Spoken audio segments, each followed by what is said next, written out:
By a newly constructed water wheel, a group of onlookers expresses their astonishment.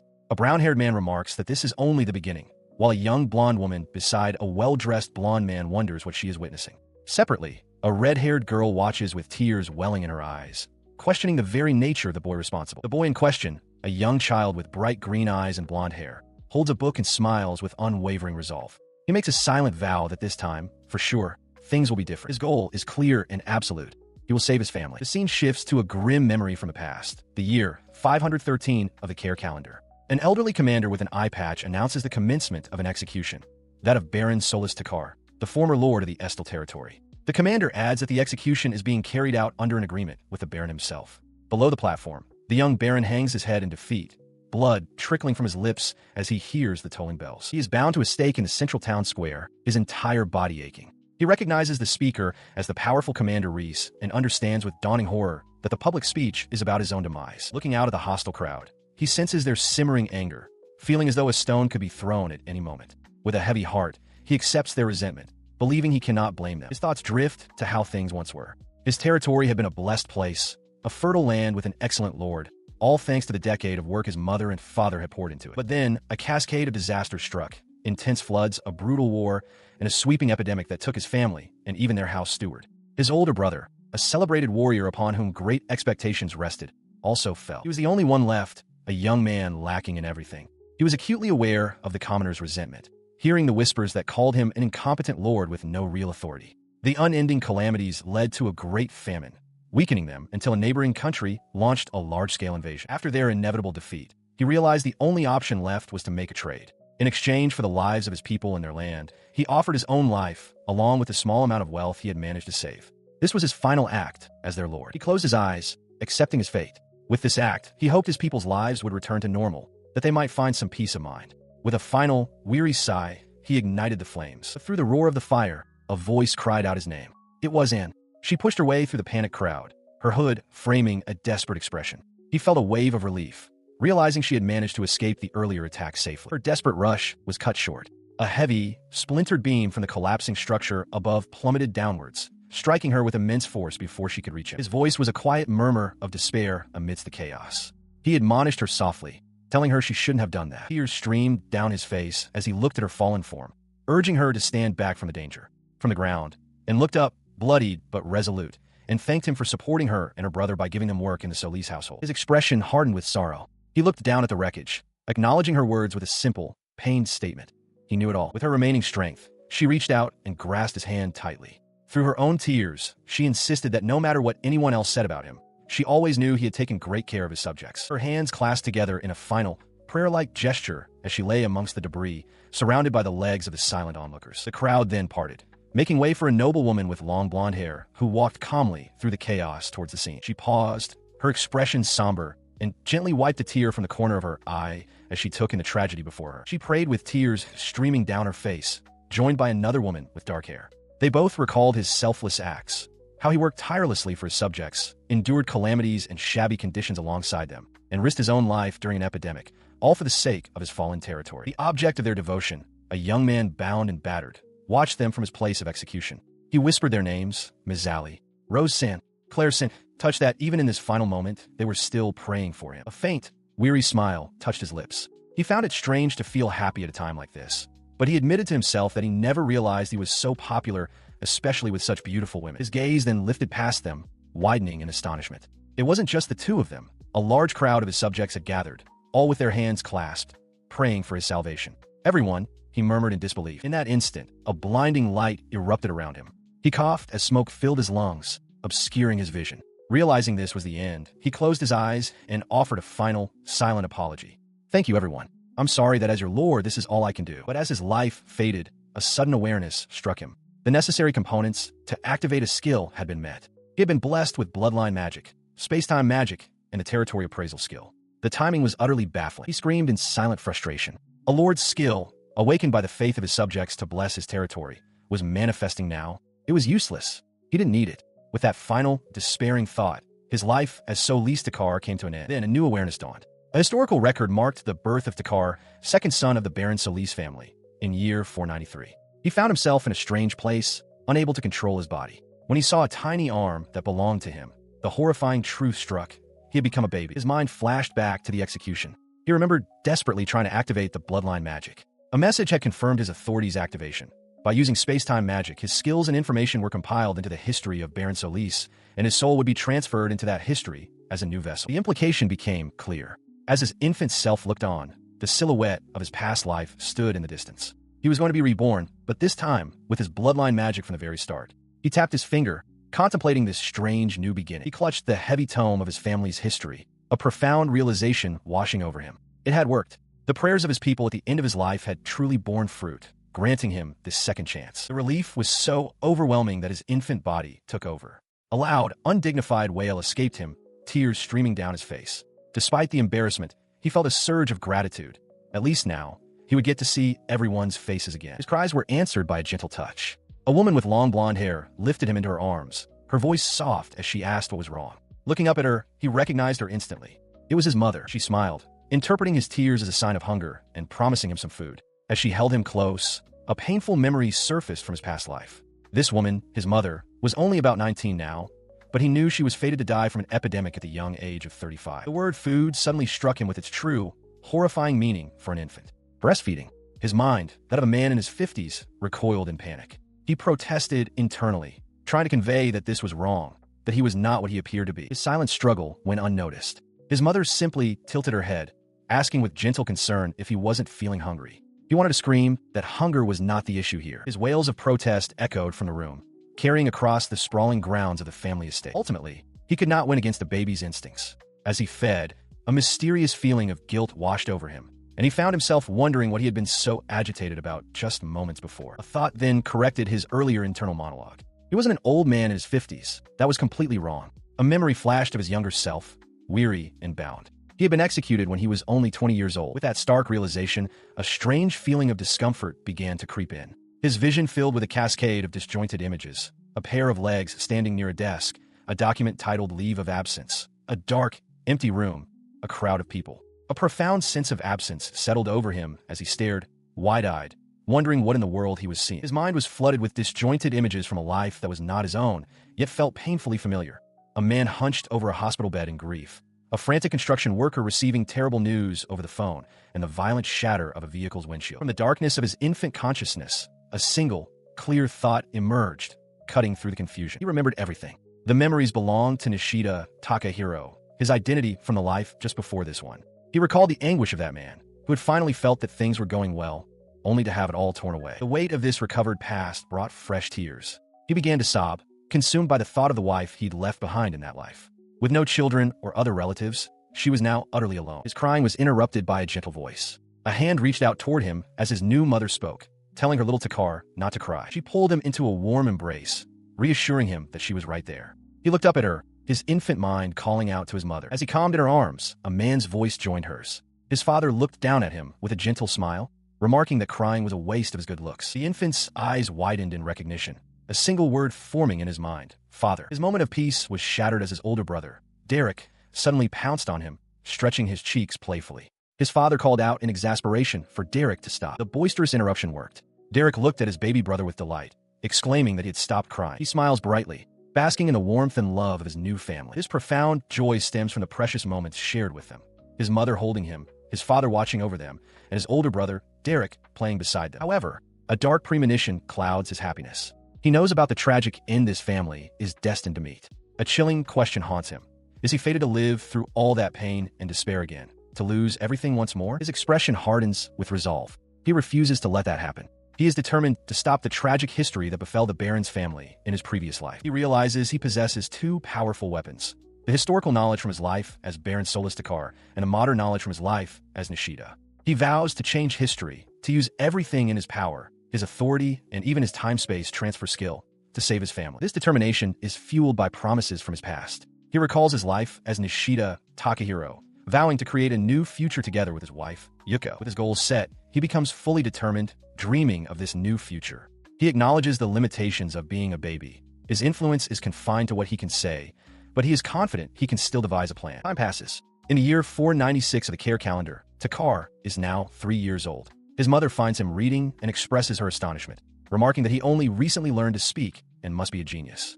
She tells him she has work to do and asks him to be a good boy, to which he cheerfully agrees. Having already mastered reading and writing, he had begun to consume books voraciously. The leisure this afforded him also allowed him to observe the world around him with greater clarity. Through his observations, he assesses his surroundings.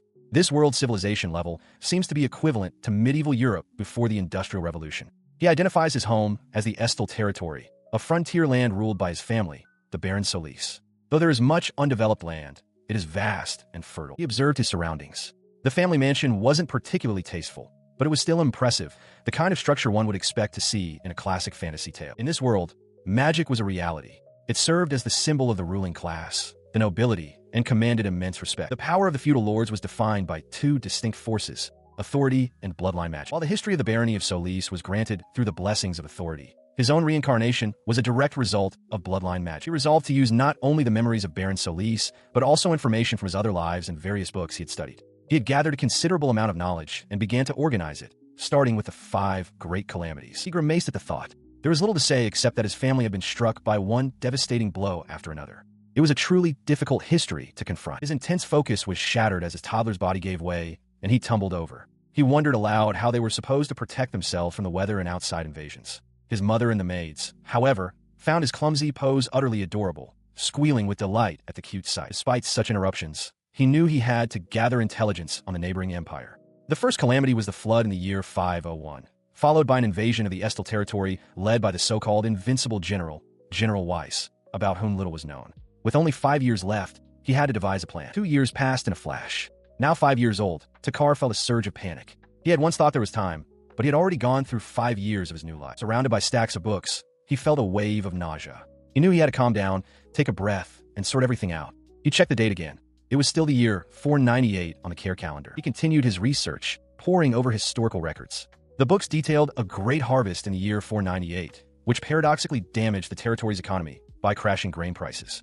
This was followed by a massive crop failure, and then escalating troubles with neighboring lords. The records painted an even grimmer picture, listing a cascade of disasters. A surplus harvest in 499, a volcanic eruption causing drought in 500, a conflict with neighboring lords in 501 that led to his older brother's death, a costly battle against an invading country in 502, and a devastating flood in 503. The sheer volume of crises caused him to slam his book down in frustration, angrily questioning who could have possibly thought they had time to spare. His outburst gave way to grim analysis. He categorized the impending disasters as his past life's 5 calamities: a surplus harvest, a poor harvest, a territorial dispute, war damage, and finally, the flood. He understood that if he tried to prepare for all 5 at once, their resources would be depleted long before the final, devastating flood arrived. Realizing he couldn't tackle everything, he resolved to focus on what was within his immediate power. He approached his mother as she worked at her desk, apologizing for the interruption. She looked up from her papers, a quill in hand, and kindly asked what he needed. She set aside her work and knelt to face him,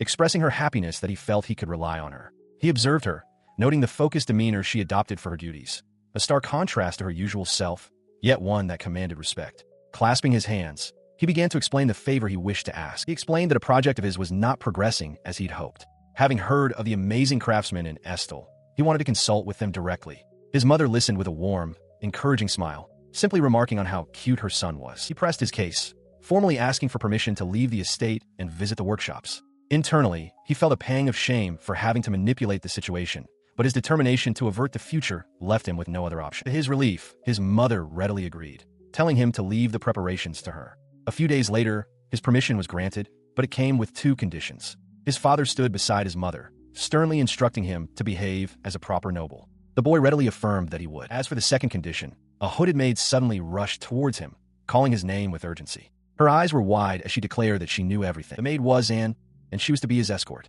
She stood before him, hands clasped formally, her expression resolute. In the city of Est, the largest in the Estel territory at the southern end of the Care Kingdom, a large crowd has gathered. A young Cyrus Takar, accompanied by his maid, and looks out over the bustling plaza with excitement. The city is surrounded by walls, with the plaza at its center, near the Lord's mansion where Cyrus lives. As they walk through the lively market, Cyrus remarks that the town is much better this way. This city is the beginning of the supply chain for the region, its prosperity built on mining, trade, and agriculture. Their attention is captured by a food stall grilling massive sausages. Cyrus exclaims how incredibly good they look, while Anne, drooling slightly, addresses him as Takar-sama. He turns to his silent companion, noticing her reaction. He asks her what's wrong and invites her to eat with him. Cyrus internally reflects that the commoner's blood of his past life Nishida can't help but boil with excitement, remembering he was a very good eater.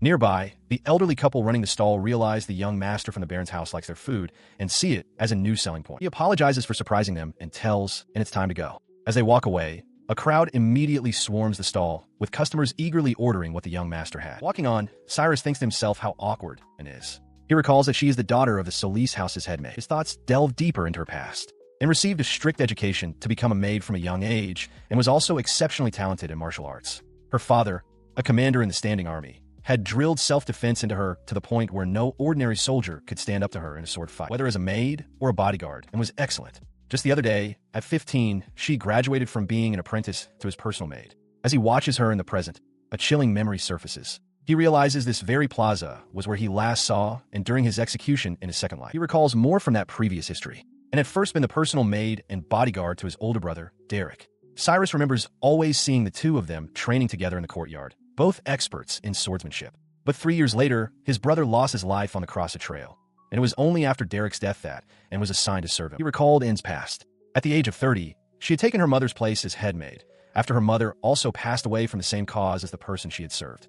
Having lost two people she cared for one after the other, she had fallen into despair. Her voice pulled him from his thoughts, asking if something was the matter. Startled, he quickly dismissed her concern, exclaiming that it was nothing and that they should go. She simply agreed. As they walked on, his gaze settled on her. He saw the dignified, quiet, and beautiful red-haired maid at his side. He admitted to himself that he hadn't gotten along with her very well when she first started serving him. Whenever he did something unbecoming of a noble, she would scold him with an indifferent but sharp tongue, a dynamic he found difficult to explain. He recalled her once telling him that even if he didn't act as a noble should, the people of the territory still viewed him favorably for being so approachable. It was because of his own unbecoming behavior, he realized, that he had started calling her Ice Lady, and he offered a silent apology for the nickname. He trusted her, of course, but she still intimidated him a bit. With that in mind, he resolved to be on his best behavior at the workshop. Certain his parents would have thought the same if, and were watching him. Upon arriving, they were met by the workshop manager, Geld. The large, muscular man stood with his arms crossed, stating firmly that this was no place for the young master of a noble family. Cyrus and looked up at his imposing figure. The manager's sternness didn't deter him. Cyrus laughed cheerfully and introduced himself as Takar, explaining he was there to learn, not to cause trouble. Surprised, Geld relented, granting them permission to look around as long as they didn't get in the way. Cyrus privately mused that Geld seemed like the type to be managed by his wife at home. As they stepped inside, the sharp snap of wood breaking cut through the air. A craftsman was furiously yelling at an apprentice, demanding a redo and declaring the piece unfit for a customer. The sudden outburst startled both Cyrus and Anne. He cheerfully dismissed Anne's concerns about the tense workshop, assuring her that it was okay. While his maid looked on in confusion, he internally acknowledged that the hostile atmosphere didn't affect him in the slightest. His nonchalance was rooted in a familiar feeling from his past life, the oppressive environment of a toxic company. He recalled a manager shouting that the answer was always yes, a memory he wasn't happy with but had grown accustomed to. The next day, Geld, the workshop manager, watched Cyrus return. He was struck by the boy's complete lack of fear, wondering to himself just what kind of young master could remain so unfazed by the workshop's intimidating air. He was surprised the boy was back, realizing it meant he must have gotten permission from his stern guardian. Cyrus, meanwhile, looked toward and, thinking of her as the Ice Lady, but understanding that her cold demeanor was simply her way of protecting him. Across the workshop, the senior craftsman berated his blindfolded apprentice, declaring that while the atmosphere wasn't right for interruptions, he wouldn't give up on his work. Ignoring the outburst, Cyrus approached the senior craftsman and asked which of the timbers was the hardwood. The man, busy with his work, curtly replied that his hands were full and he would have to wait. As the craftsman deflected the question, his apprentice walked past, reminding him that their delivery date was fast approaching and questioning what they were going to do. Geld watched the tense exchange from a distance. Geld's expression shifted from concern to contemplation as he observed Cyrus interacting with his men, a flicker of realization in his eyes. His attention was drawn back when the older craftsman finally addressed him as young master. Cyrus simply replied, yes. Before the craftsman could continue, Geld stepped forward, his gaze fixed on the boy. He asked directly if Cyrus was interested in woodworking. Cyrus clenched his fist, realizing he could play along, but this direct question demanded a more serious answer. He clarifies that his presence is driven by more than simple interest. There is something he is compelled to create, no matter the obstacle. If he fails, he won't be able to get through to them. Geld presses further, asking if this creation can only be realized through woodworking. With unwavering certainty, the boy gives a single, emphatic answer. Yes. The response catches Geld off guard, his expression shifting to one of clear surprise. After a moment, the workshop manager processes the boy's conviction and simply says, I see. From that day forward, Cyrus began visiting the workshop almost every day, his presence becoming a regular fixture. Through these frequent visits, He started to build a rapport with the man he now called boss. Cyrus would greet him with youthful energy, promising not to interfere with the work, and Geld would gruffly acknowledge the young master. He also grew friendly with the other craftsmen, who were kind to him. Despite the slight awkwardness he felt due to his true mental age, he decided it was finally time to show them the project he had in mind. Unfurling the plans, he presented them to Geld, whose face immediately contorted with confusion. The manager stared at the document, utterly baffled, and asked what in the world it was supposed to be. The other craftsmen were equally perplexed. One questioned how they were meant to create a round shape like the one depicted, while another wondered if they even possessed a type of wood strong enough and resistant to decay for such a task. Cyrus watched their reactions, internally admitting that his own attempts to create it had not gone well, which was precisely why he had brought the design to them. After considering the challenge, Geld called out for a craftsman named Carl. He explained to Cyrus that while the boy was young, he showed promise, and that Carl could be of use. The dark-haired craftsman stepped forward, extending a hand and formally introducing himself to young Master Takar. He firmly shook the young master's hand, sealing their new partnership. As Cyrus departed, his parents watched from the doorway. His mother noted that he wasn't usually one to make requests, while his father mused that they should just let him do as he pleases, given his recent frequent visits to the workshop. And so, the work began. For the next 3 months, Cyrus was a constant presence at the workshop, collaborating closely with Carl. They meticulously refined the design until, at last, their creation was finished, a model far too intricate to be dismissed as a child's plaything. A few days later, the opportunity arrived to present the finished model to everyone in the courtyard. Feeling a bit tense, Cyrus cleared his throat and began to thank his parents for their time, but his words caught in his throat. He noticed someone else was present, a man he hadn't expected to see. He hesitated, looking at the unexpected guest. The man, standing beside his parents, politely requested permission from the Kar-sama to listen to the proposition and participate. Cyrus recognized him immediately. The man was Raymond, the house steward, responsible for the estate's internal affairs and management. He was one of the most capable people in the household, second only to Cyrus's own parents. He had served Cyrus's mother even before her marriage, and his excellence was undeniable. Despite this, Cyrus admitted to himself that he had never liked Raymond, feeling an intense pressure in his presence. He recalled his previous life, remembering how he had brought up suggestions to his parents, only for Raymond to consistently find flaws in them. Whenever that happened, Cyrus could never provide a sufficient answer, and his heart felt as if it would break. In the end, Raymond would accept and implement his proposals in the household's affairs, but the experience was always draining. Despite his own feelings, Cyrus had to admit that Raymond was a refreshing, capable man who listened well to his master's orders. He possessed all the qualities of a popular character, right down to the mole under his eye. In fact, he was quite admired among the maids, a level of popularity Cyrus couldn't recall ever achieving himself. He slumped over, groaning to himself. He wondered if a small part of his dislike for the steward stemmed from simple jealousy over his popularity. But as he faced the man, he pushed those feelings aside. He felt a sense of inferiority, certainly, but he also knew, without a doubt, that Raymond was someone he could trust. What truly mattered was what was inside. With his resolve solidified, he addressed the group. He announced he would begin and called for Anne. From the side, she immediately responded in the affirmative, ready to assist. He gestures grandly towards the complex assembly of gears and levers, formally beginning his presentation. As he speaks, his focus sharpens, his mind racing with the true stakes of this moment. He understands that to alter the course of history, he absolutely needs Raymond on his side. This realization solidifies into a firm resolve. He will not just present his project. He will win over the steward, turning him into an ally, starting at this very instant. The maid, and reflected on the young master, Takar. Ever since he was a child, he had regarded her with a strangely frightened and cautious gaze. The way he spoke was also peculiar. It felt as though he was intentionally trying to seem clumsy, a cunning act that was not endearing. Strangely, though, he always managed to get along with those around him. He effortlessly turned the people he met in town, and even the skilled merchants who visited the mansion for business, into his firm allies. Her curiosity about him grew. Because of this, she decided to assign an apprentice maid, one she had originally planned for the eldest son, Derek, to Takar instead. She also instructed the apprentice to provide her with daily reports on the young master's activities. Meanwhile, the steward Raymond observed from a window. He noted that Takar had designed an invention the likes of which he had never seen before and was now personally overseeing its creation. To call it merely unusual would be a profound understatement. His gaze sharpened with a stunning realization. The device being built below was something that might even save their entire territory. In the workshop, Takar stood beside the complex wooden and metal contraption and knelt to inspect its components. The completed invention was presented to Takar's parents. His father stared, taken aback by its sheer size, and asked what it was. His mother, standing beside him, could only whisper a single word, amazing. In response to his mother's unspoken question, Takar beamed with pride. He explained that he had made 2 devices. Pointing to one part, he identified it as a lifting water wheel, and the other a powering water wheel. His mother repeated the term water wheel with curiosity. He began to elaborate, starting with the function of the lifting water wheel, a large wheel fitted with a series of rectangular buckets designed to scoop and carry water. Continuing his demonstration, Takar explained the mechanics. The wheel is submerged into a current, which causes it to spin. As it rotates, it lifts the water, allowing it to flow from a place farther and higher than its source.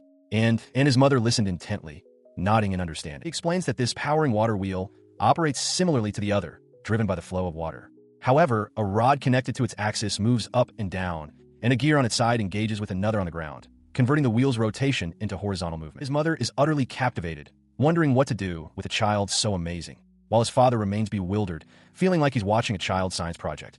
The steward, Raymond, observes them, noting to himself that the mother spoils Cyrus too much and the father's thinking is rather old-fashioned. He then clarifies, with one final push of his idea, that this is a lifting water wheel. Its purpose is to pump water to a higher elevation than the river's natural level. The implication dawns on his mother. She realizes that with this device, they could finally deliver water to the barren lands that have been unusable due to a lack of access. He continues the demonstration, explaining how the powering water wheel could be adjusted to automate strenuous tasks that were previously done manually. His parents and the steward now understand. This is no mere child's toy. The invention's importance is underscored by the territory's strategic vulnerability. The granaries of the Estel territory are all concentrated in one area. Increased production and automation are matters that directly impact the economy, and if that single area were to collapse, the damage would be immeasurable. This realization strikes the steward, Raymond. He thinks it's as if Cyrus already knows one of the greatest problems the territory faces. He asks the boy directly where he obtained such knowledge. Cyrus smiles and claims he read about such things in a book about other kingdoms. He continues, adding that he thought it could bring benefits to their own territory's development. The earnest declaration moves Raymond, who feels a tear welling up as he looks upon the boy. Raymond's perception of the boy shifts dramatically. He understands that this isn't driven by childlike curiosity or the thrill of a challenge. It seems as if Cyrus knows the dangers they face and is doing everything he can to avoid them. He concludes that, unbeknownst to everyone else, young Takar is carrying a great burden on his shoulders. At least, that is how it appears to him. The steward, Raymond, solidified his resolve. He acknowledged that Cyrus was still just a child, with limits to what he could accomplish alone. There would inevitably be times when other adults wouldn't take him seriously. In those moments, Raymond decided it would be his duty to support the young master from the shadows. As he began to speak, Cyrus turned to him with a look of surprise, asking about the matter at hand. He hesitated for a moment before a bright, relieved smile spread across his face. He thanked Raymond profusely. Cyrus then declared that they should proceed, but also conduct a detailed safety review and increase production, realizing they were all about to get very busy. Raymond simply smiled back, affirming his agreement with a quiet, "Yes," to Takar-sama. With Raymond's strong support, the project moved forward at an incredible pace.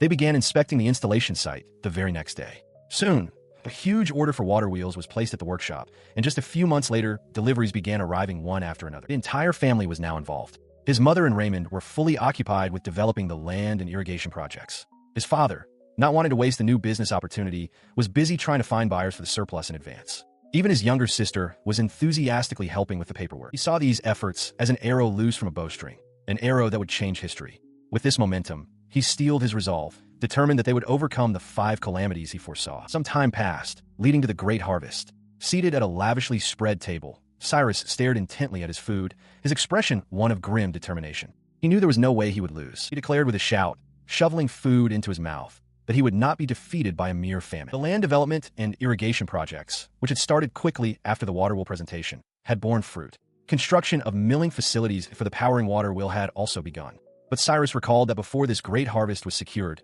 there had been one more crucial task to complete. He understood that the barony's great harvest, which had caused grain prices to plummet, was a golden opportunity. His goal was not just to prepare for the next bad harvest, but to stockpile as much as possible, creating a financial buffer to withstand the future disasters he foresaw by buying low and selling high. To do that, however, he needed a valid reason to purchase such a large quantity of wheat. He realized he would have to introduce a new product to the market. His solution was a preserved food made from wheat, dried noodles. He envisioned a product that could be stored for an extended period and cooked easily with just hot water. With this idea in mind, he made his way to the kitchen of the Baron Solis' house. He peeked around a corner, cheerfully greeting the head chef, Miguel-san. The large, muscular man turned from the pot he was stirring and acknowledged the boy, asking if he was back again. Miguel was a former soldier who had fought alongside Cyrus's father in the army. Despite the scarcity of ingredients on the battlefield, he had a specialty for cooking delicious meals. After being wounded, he accepted the Baron's request and became the head chef. The chef got along well with the Baron and treated Cyrus kindly. He asked what the boy wanted today. Cyrus explained he was trying to preserve something, presenting his prototype noodles. Miguel took one, correctly identifying the ingredients as water, flour, and salt, which had been kneaded, rolled, and dried. Cyrus confirmed this, adding that it was necessary because they would soon have a great deal of wheat flour. As he held up a single noodle, Cyrus's expression grew serious. He proposed that if the method worked, it could even be useful on the battlefield. The suggestion immediately caught Miguel's attention, the former soldier's eyes widening at the implication. This strategic thinking stemmed from a hard-learned lesson. At just 5 years old, Cyrus realized that simply having knowledge of the past and future technologies was not enough to enact change. He couldn't build a water wheel alone. To alter history, he knew he had to rely on the expertise of professionals. Following this principle, he and Miguel embarked on weeks of grueling experimentation. They tried every possible technique, adjusting salt content and drying methods. Recalling his father's admonition not to waste ingredients, Cyrus had to eat every failed batch, a tough ordeal. After countless trials, he finally tasted a successful one, his face lighting up with satisfaction. It was good. He had perfected the recipe just in time for the great harvest. A wave of relief and triumph washed over him as he silently thanked Miguel for his invaluable help. He sat with his family, contemplating the flavor of his new creation. While the noodles were a success, he realized something was missing: the seasoning. In this landlocked kingdom, ingredients for a proper soup stock were scarce, and staples like soy sauce or miso were non-existent. As he pondered, his younger sister, his mother, and even his father expressed their eagerness to try some. Their simple requests sparked an idea. He realized he needed one more key element, a selling point so compelling it would even capture his father's interest. A flash of inspiration struck him. With a newfound determination, he immediately set to work, a confident glint in his eyes as he gathered his tools, ready to bring his next idea to life. His solution was a new product: cup noodles served in a bamboo container. Luckily, bamboo was easy to acquire. A vast bamboo forest grew south of the Estel territory, right at the border with the Demon Realm. Because people believed the fast-spreading plant expanded monster habitats, they cut it down regularly, making the demand low and the supply plentiful. This ominous reputation made it the perfect, overlooked resource for cooking and storage. The preparation method was straightforward. A section of bamboo was cut and hollowed out, then stuffed with the dried noodles. After adding water and a measure of Miguel's special seasonings, it was heated over a fire. The result was a delicious, aromatic soup. The concept reminded him of drawing a paper fortune. But despite the successful creation of the cup noodles, he was overcome with frustration. He lamented a careless mistake that had forced him to rely on Miguel for help, a flaw in his otherwise perfect plan. He looked over the rows of finished bamboo cups, his confidence returning. He now had his selling point. He would present these amakuji dried noodles to his father as both a new product and a stockpile for disasters. He was certain his father would be impressed. As he picked one up to admire it, a strange clatter from within caught his attention. Something was wrong. It was all moldy. The realization struck him with dizzying force. The moisture inside the freshly cut green bamboo was the culprit. While dried bamboo would have been a perfect material for containing the noodles, it was far more difficult and costly to acquire than the green variety he had so readily available. He held on to that feeling of disappointment for several months, pondering a solution that seemed impossible. He found himself wishing for a material like styrofoam to simply fall from the sky. As time passed, the year of the great harvest finally arrived, an event that also marked the beginning of the prophesied 5 calamities. Out in the fields, the wheat grew tall and golden under a clear sky. The local farmers, unaware of the looming disasters, looked upon the bounty with optimism. They remarked to one another that it was going to be a fine harvest, eagerly looking forward to autumn. They examined a stalk of wheat, its head heavy with grain, yet dusted with a fine, dark powder. The older farmer identified it as volcanic ash from Griffonia, while his companion expressed a hope that the situation would not worsen. From a window, a 6-year-old Takar watched the same ash fall, his hand pressed against the glass. He understood the sight was an ominous one. He had, in fact, been waiting for this very event, an ashfall caused by a volcanic eruption in the neighboring Griffonia Empire. His planning was interrupted by Anne, who informed him that it was nearly time for the proposal meeting. He thanked her, his mind set on using the ashfall as an opportunity. He believed a sense of crisis was necessary for his plans to succeed, and added that according to the barony's history, the ashfall wouldn't last long or cause any direct damage. But the historical records also foretold a dangerous pattern. This year's unprecedentedly large harvest will be followed by an equally unprecedented poor harvest the next. In a meeting with his father and Raymond, the Baron outlined their strategy: mass production of wheat flour and the development of portable preserved food. He worried it might not be enough, stressing that they had to survive the poor harvest to face the future calamities. The political situation was also tense. The Solis barony's rapid growth had earned them the unfavorable attention of the neighboring Gorman and Hyarimi Viscounties, meaning they could expect no aid. The young lord realized they would have to face the poor harvest alone. Their only friendly neighbor, the Forna barony, was embroiled in a constant war against Griffonia in the south and could not provide any support. He entered the Solis barony's assembly room, a bead of sweat tracing a path down his temple. The weight of the situation was palpable as he faced the council. He found the atmosphere far more nerve-wracking than his presentation on the water wheel. The thought struck him with full force. At only 6 years old, he already had a say in the territory's affairs. He knew that the barony's current affluence was a recent development, built entirely on his parents' efforts. When his father had first received the land, it was an undeveloped territory with no specialized fields, comprised of only a few small, scattered villages. Cyrus reflected on his parents' formidable abilities, the foundation of the Solis barony's prosperity. His father, a space-time mage, possessed spatial storage capable of holding vast quantities of goods. His mother, an earth mage, could appraise land and develop it with unmatched skill. Together, they formed a virtuous cycle. She would find and develop farmland and mines, and he would use trade to increase their assets, a synergy that elevated their territory beyond even higher-ranking Viscounties. He then approached his father, congratulating him on the great harvest that pleased all their subjects. Internally, however, the young heir wondered if these amazing people, who had developed the territory in a single generation, would accept his proposal. The Baron, however, was already distressed, clutching his head as he contemplated the very problem Cyrus was about to address. A great harvest was a double-edged sword. Cyrus explained the economic principle. Farmers pay taxes with their grain, secure seeds and food for the next year, and sell the excess. But in this world, taxes were determined by land size, not yield. Therefore, a good harvest meant the farmer's share increased, but the resulting glut of grain would cause prices to plummet, paradoxically decreasing their earnings. In response to this very problem, Cyrus formally presented his document. He declared his belief that this great harvest could be a boon, and that his proposal would address the issues arising from the abundance. He framed it as an opportunity to use the Estel territory's power to implement countermeasures for any future problems. Intrigued, his father, the Baron, asked him to elaborate on the 3 things he wished to propose, while the steward Raymond listened intently. He began with his first proposal, addressing a dark-haired woman. He suggested that with grain prices dropping, it was the perfect time to acquire grain to produce and stockpile preserved food in the form of dried noodles. He noted that they were also developing ways to use these noodles on the battlefield. The woman held up a container of the noodles, clearly marked as being underdeveloped. His mother nodded in approval as Cyrus added a crucial point.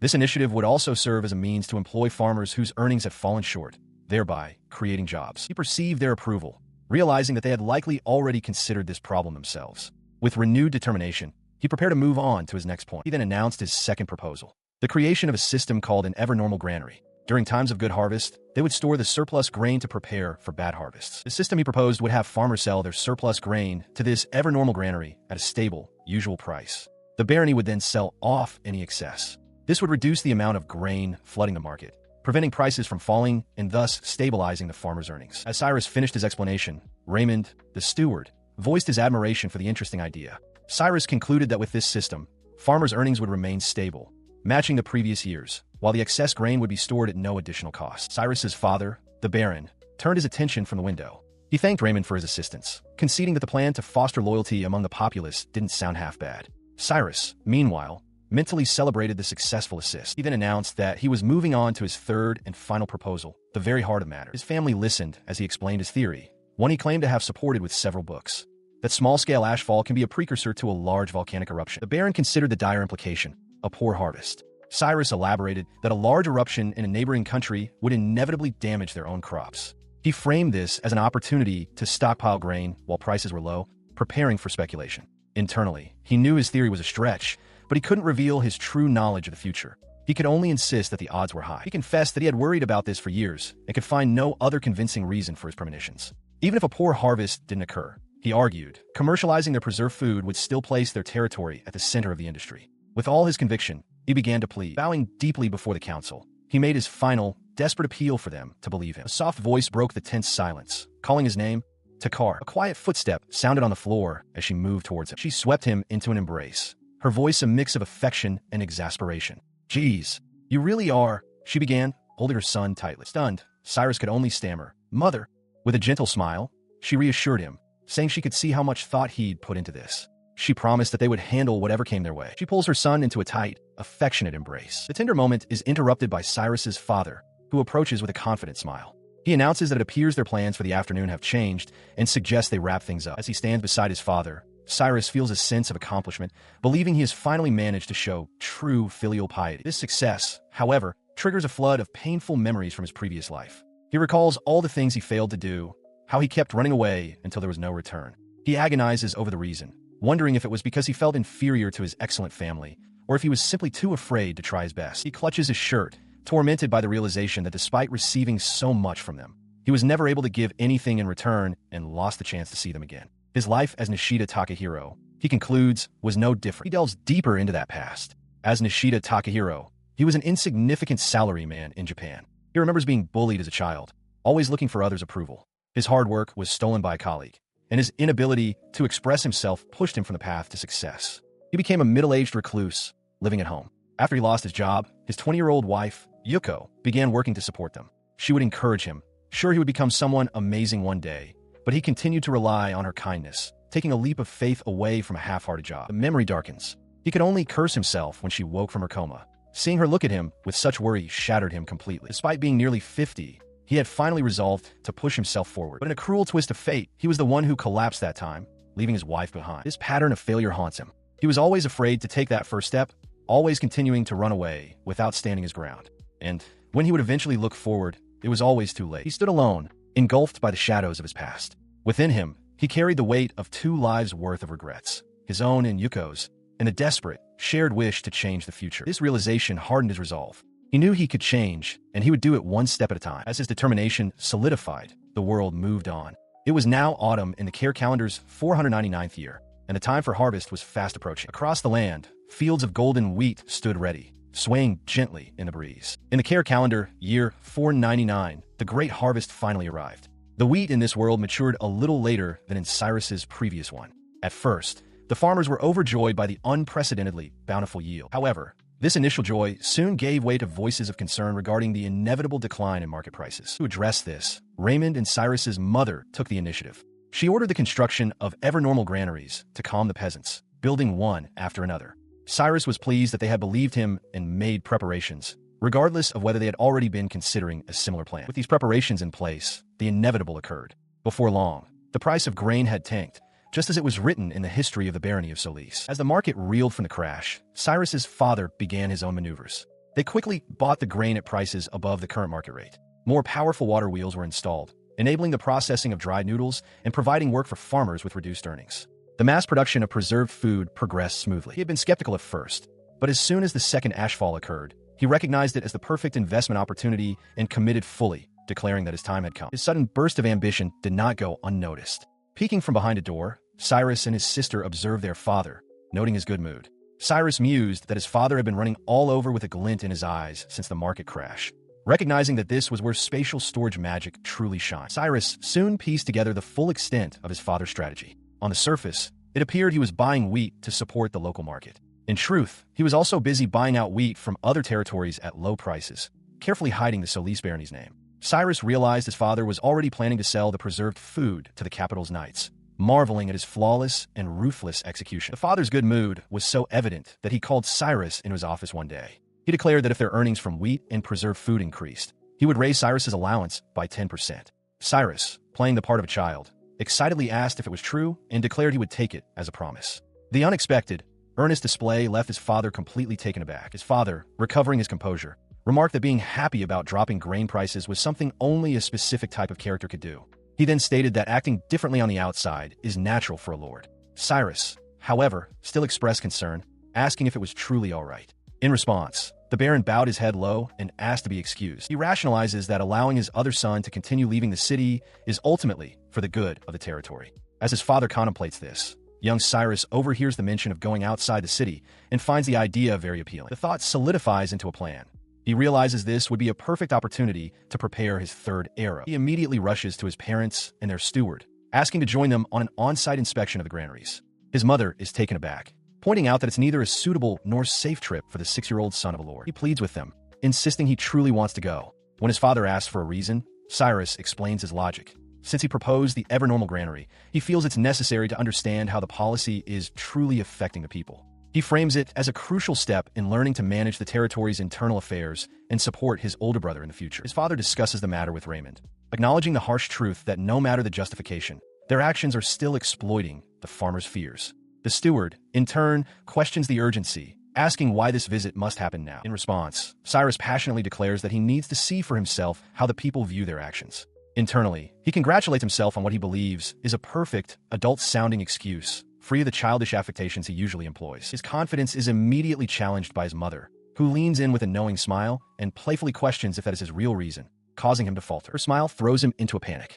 He internally questions what her expression means, wondering if his carefully crafted reason wasn't convincing enough. He scrambles to figure out what was lacking, the logic or the passion, while stammering for a response. He abandons his adult pretense and shouts his true desires. He wants to see the outside world and the lands of Estel that his parents have developed. He complains that it's unfair that only his older brother gets to go. He is immediately embarrassed by his childish outburst, lamenting his slip-up despite his cumulative age of over 70 years.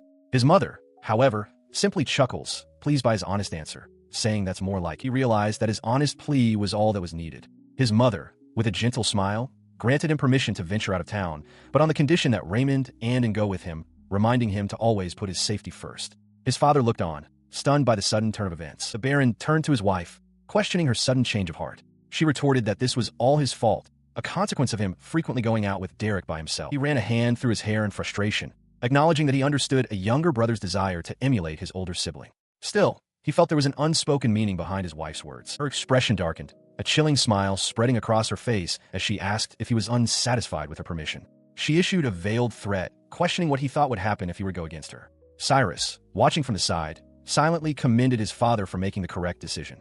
With the matter settled, his plan to join the inspection was a success. As they prepared to leave, his mother reminded him that even within their own territory, the world was not guaranteed to be safe from monsters and bandits. In her haste, she stumbled, calling out his name as she fell forward. Her concern only reinforced the reality of the situation. He sighed, realizing that due to his youth and status as the Lord's son, they had no choice but to increase the number of guards for his protection. He silently apologized for increasing their workload. The carriage door closed, and the journey began.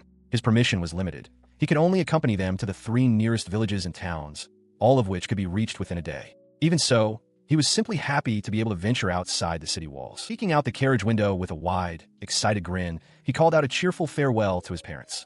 Under the capable instruction of Raymond, all of the inspections proceeded smoothly. Though smoothly did not mean without incident. At the first village, he made a blunder while trying to explain his findings, pointing out with frustration that a granary built so low to the ground could be knocked down by a single flood.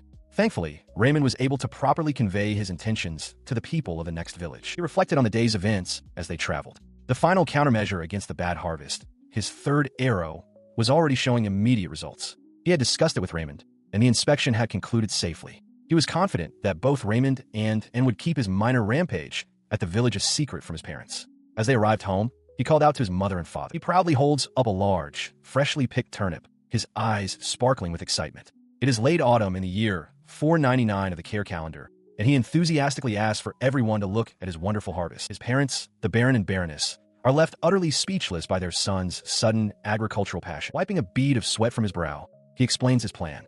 To combat the looming food shortage, he has resorted to farming turnips in an unused plot of land on the mansion grounds. He muses that while they are typically used for animal feed in this world, it's a waste, and jokes to his sister, Krisha, that they might soon add Farmer Baron to their family's titles. He elaborates on the turnip's virtues, noting how easy they are to grow and that even their leaves are edible. He recalls that a famous military strategist from his past life, Zhuge Liang, used them to feed his troops. His first step, he explains, was to have Raymond investigate the cultivation conditions in the areas they had previously visited, learning from the locals. His plan was multifaceted. He had asked his father to use his merchant contacts to acquire turnip seeds and the vegetables themselves, making sure the request went through his mother first. Then he tasked the head chef, Miguel, with creating delicious new recipes, which now cover his desk. Now, he works diligently at his desk, compiling all the information he has gathered. His goal is to distribute this knowledge along with the seeds throughout the territory, providing a defense against future poor harvests. Beyond the research, he also tested the cultivation methods himself, tumbling into the dirt in the process.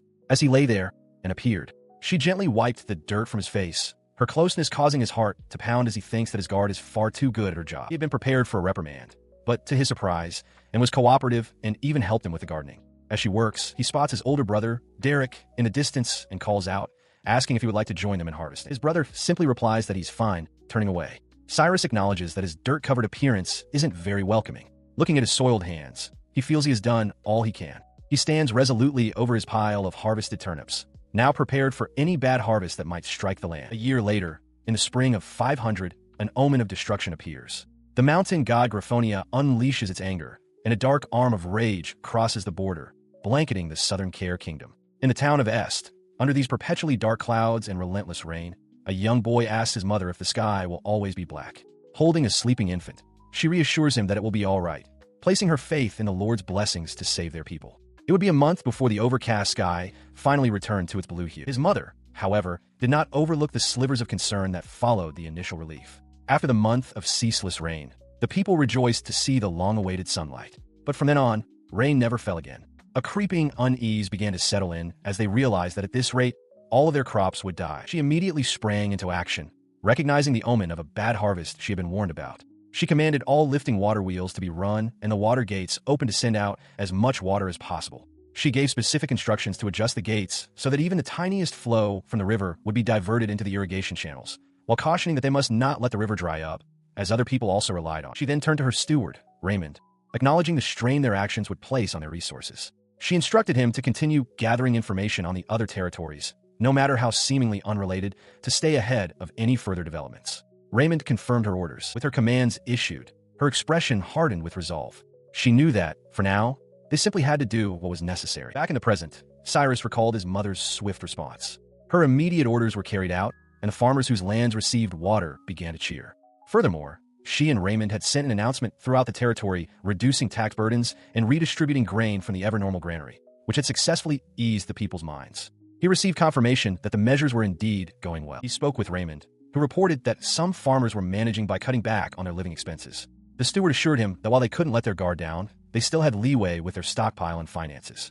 Hearing this, Cyrus asked with hope in his voice if this meant they would truly get through the crisis. The boy felt a wave of relief. He had believed things were going well based on the scraps of information he'd gathered, but he had felt uneasy until this moment. With a deep sense of gratitude, he realized they had truly gotten through it. Elsewhere, his father expressed the same sentiment. He confirmed that the plan to cultivate turnips was proceeding smoothly, and they would get through the winter without any problems, giving Cyrus the credit. He elaborated that they had not only overcome the famine and the decline in earnings, but had actually made a huge profit and gained a sizable amount of wealth by providing food to neighboring territories. Returning to his room after the meeting, Cyrus reflected on their success.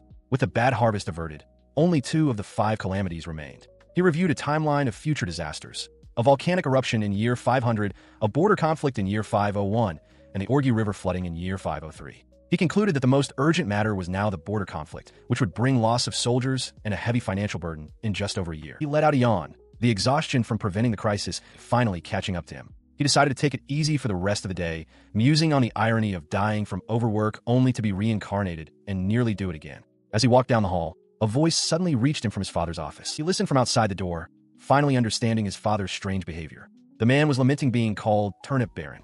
A wave of guilt washed over the boy, but he quickly pushed it aside, deciding it wasn't truly his fault. Probably. His internal turmoil went unnoticed. In his room at the end of Care calendar year 500, 2 maids observed him striking a dramatic pose.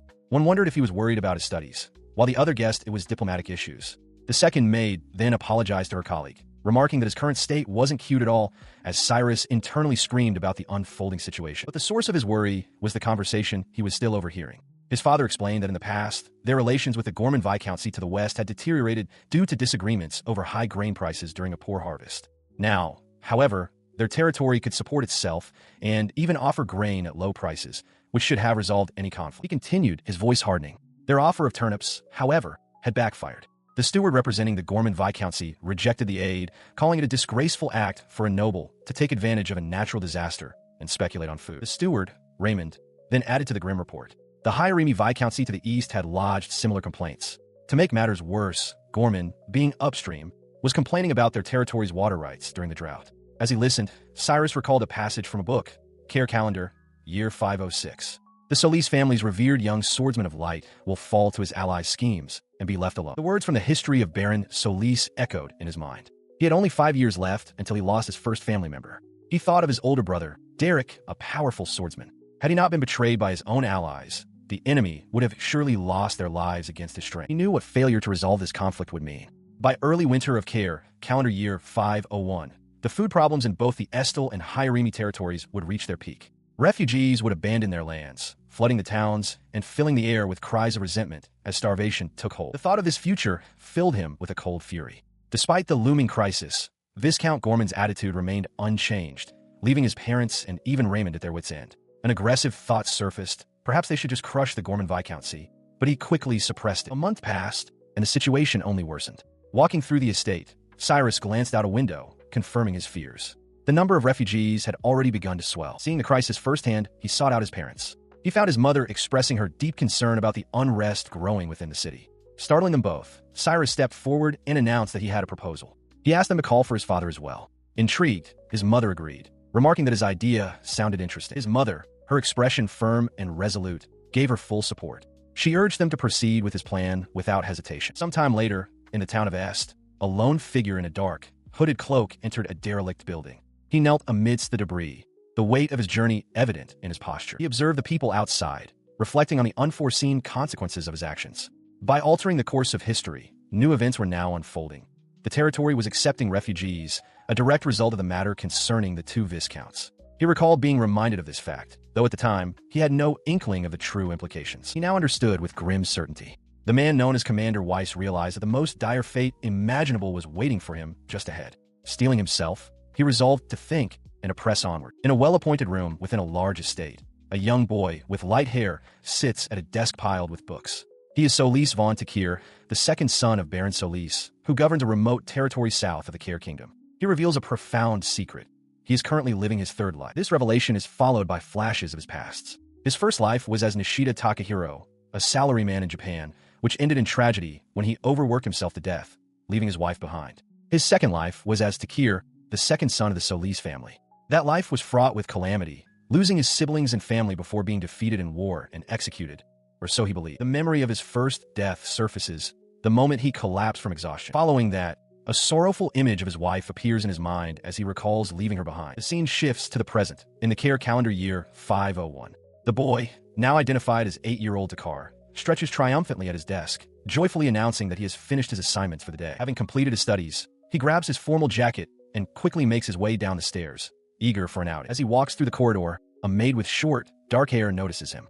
He confirms he is going out, and she immediately states that she will accompany him. She moves to help him with his jacket, insisting that as his attendant, it is her duty. Takar, however, waves her off good-naturedly, telling her it's fine as he puts the jacket on himself. Just as he finishes, a hand grabs him from behind. An older boy with longer blonde hair, identified as Solis von Derek, the eldest son, playfully puts him in a headlock.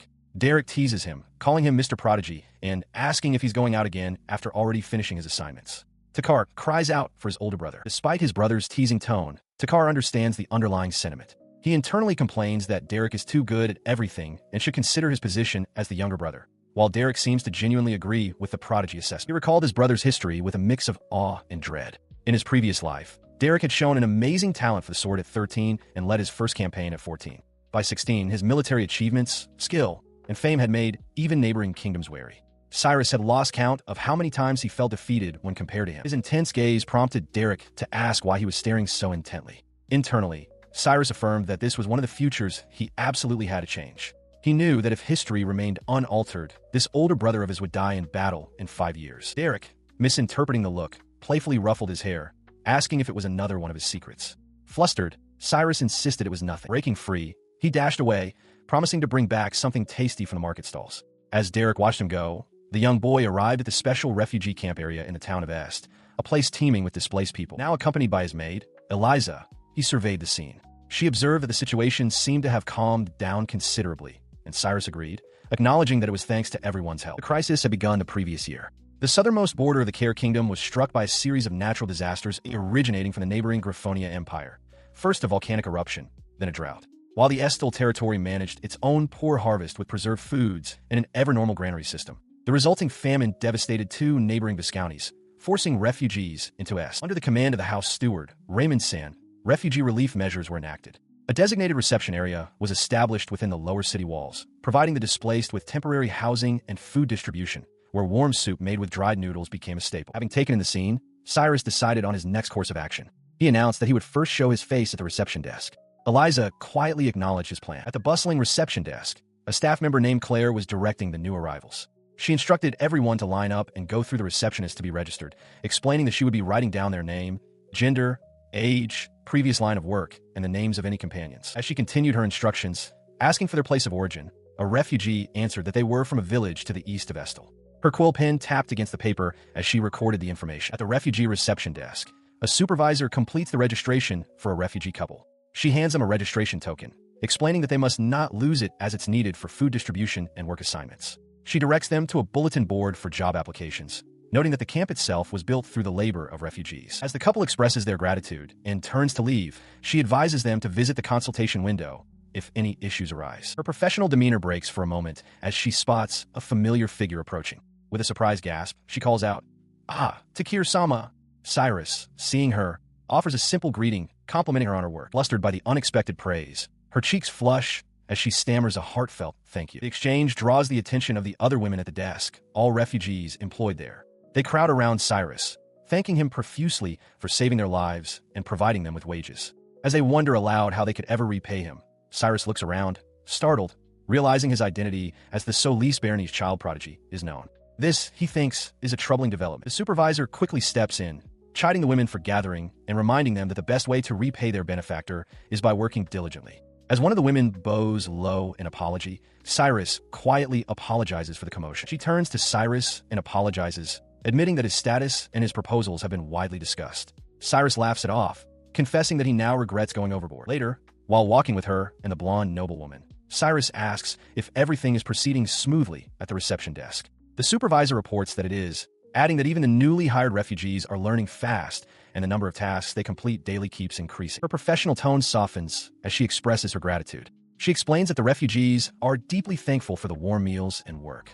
She then reveals that she grew up in an orphanage, making the trust placed in her feel especially significant. Overcome with emotion, she apologizes for the personal tangent, but Cyrus gently calls out her name, Claire. He looks at her with confidence, telling her that he'll be counting on her help in the future as well. Filled with a renewed sense of purpose, Claire looks up and firmly agrees. With the maid and at his side, Cyrus declares that the reception area, with its complex systems, is an absolute necessity to face the calamities to come. He affirms that they must establish it all at once and announces it's time for them to help as well. He leads the way towards a growing line of refugees, explaining that the system's most fundamental aim is to secure personnel. He also reveals that the registration tokens were made by Carl from the workshop, though they were originally intended for a different purpose. As they proceed, and shows one of the tokens to Claire. It is marked with a bird emblem and the number 01881, and compliments Claire on her excellent work, mentioning that she is even being considered for a managerial position. She reflects on the significant change that has occurred. Like Raymond, she has come to understand Cyrus's cause. She no longer scolds the boy, who is 10 years her junior, but instead looks at him with respect. In her heart, the persona of the Ice Lady is gone. Her thoughts conclude with the realization that Cyrus has become a reliable supporter and a great ally. The refugee relief efforts seem to be proceeding smoothly, but a few days later, a problem emerged.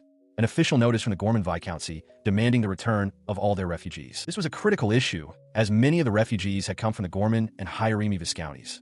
The policy had been to provide equal support to all, regardless of their origins, but the official notice made it impossible to continue this practice. The Solis family was forced to make a difficult decision. Refugees from the Gorman Viscounty would be allowed to remain in the camps and receive food, but they could no longer be offered any work. However, the refugees were one step ahead. Rumors of the new policy had spread through the camp, and when it came time for registration, not a single person declared they were from the Gorman Viscounty.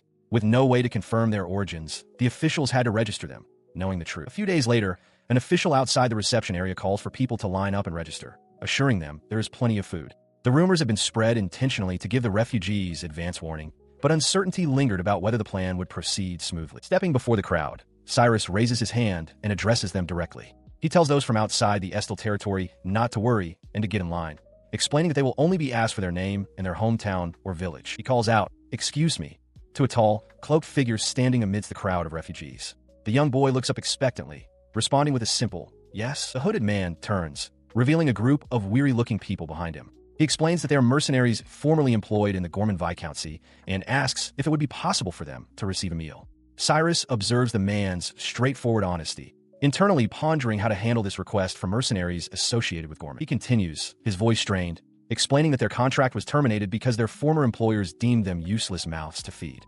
Hearing this, Cyrus immediately understands their plight and reassures him that there is no problem at all. He tells the man that they must have suffered a great deal on their journey and gestures toward the registration area. He instructs them to line up and register at the reception desk, after which they will immediately receive food. The mercenary listens, a flicker of surprise on his face. The man looks down at Cyrus, his expression softening slightly. "Thank you," he says, adding with sincerity, "I owe you one." A few hours later, Cyrus is busy helping clean up, carrying a large basket of used dishes. A voice calls out from behind, recognizing him as the one from earlier. He turns to find the mercenary leader approaching him. The man says he heard from the reception desk that Cyrus is the feudal lord's son and the one who devised the entire relief plan. Cyrus laughs sheepishly, admitting it doesn't seem like it, as he was always scolded for not acting like a proper noble. Realizing it was true, the mercenary bows deeply, apologizing for his earlier haughty attitude. He explains that he was impressed not only by Cyrus's generosity, but also by the fact that he was the one who proposed the refugee relief measures in the first place. He looks up, his gaze intense, and states his name, Weiss Schwarzfach. He replies that it's nice to meet him, apologizing for his current appearance while helping with the cleanup. He introduces himself as Takar, the second son of Baron Solis. He then formally extends his thanks to Weiss as the newly appointed leader and representative of the 30-person Doppelfalken mercenary group. He smiles, reassuring the man that in times of trouble, it's best to stick together. The name, however, catches his attention, and he repeats it thoughtfully, Weiss Schwarzfach. In response, Weiss explains their difficult situation. He admits it's embarrassing, but ever since the Gorman Viscountcy issued a notice against helping outsiders, they have been drifting through towns, unable to secure food. As Cyrus listens, he feels a sense of familiarity, realizing he's heard the name Black Hawk Weiss somewhere before. He pauses, a look of confusion crossing his face as he tries to place the name. Suddenly, the realization hits him with physical force. He stumbles backward, dropping a bowl of food with a clatter. A cry of pure shock escapes his lips. His mind races as the pieces click into place. He remembers now. The memory floods his mind. This is the Griffonia Empire's Black Hawk Weiss, the invincible general of the Northern Expeditionary Corps. In 12 years, this is the man who will invade the Care Kingdom and occupy the Estel territory. Snapping back to the present, he sees Weiss kneeling to pick up the scattered plates, telling him not to push himself. The thought screams through Cyrus's mind. This is the very man who had him executed. He struggles to recall the details of his own death, his memory hazy. He was in a daze when he surrendered and can't even remember if Weiss was there, his attention having been distracted by another man's beard. As his mind spins, Weiss speaks again, offering to repay him. The mercenary leader looks at him with sincere intensity, stating that they would like to repay his kindness in any way they can. He tells Cyrus to feel free to contact them when the time comes. Weiss's offer sparks a desperate plan in Cyrus's mind. He knows exactly what he wants. His silent, urgent plea is for Weiss to stay away from the Griffonia Empire. His mind reeled with the catastrophic revelation. This was an emergency situation of the highest order. He stood over the man who would one day become his executioner, a frantic urgency seizing him. He had to devise a countermeasure, and he had to do it immediately before this critical opportunity slipped away. In his study, Cyrus trembles with anxiety, his own soul floating beside him like a worried ghost. He declares the start of an emergency meeting, its sole purpose to figure out how to avoid his own death. His thoughts turn to the source of his demise in his past life. Commander Weiss Schwarzfach, the Griffonia Empire's young and invincible general. Known as the Black Falcon, Weiss was a genius in both politics and war who appeared suddenly, securing the throne for the third prince and knowing no defeat. The memory of that history becomes clearer. In the year 513 of the Care Kingdom, a 20-year-old Takir received an imperial command from the newly crowned emperor to invade. He knew the shortest route was through the T-Gun settlement and resolved to fulfill his duty as a noble, despite having limited forces. As he prepared, a soldier burst in with a frantic report. A massive army of over 50,000 was advancing from the Demon Realm. Takir was stunned, as the Empire's forces should have numbered only 30,000. It was a flanking maneuver by Weiss, who had secretly marched his troops through the perilous realm to deceive both armies. He recalled intercepting them with a small force to buy time for his people to escape, but they were inevitably defeated.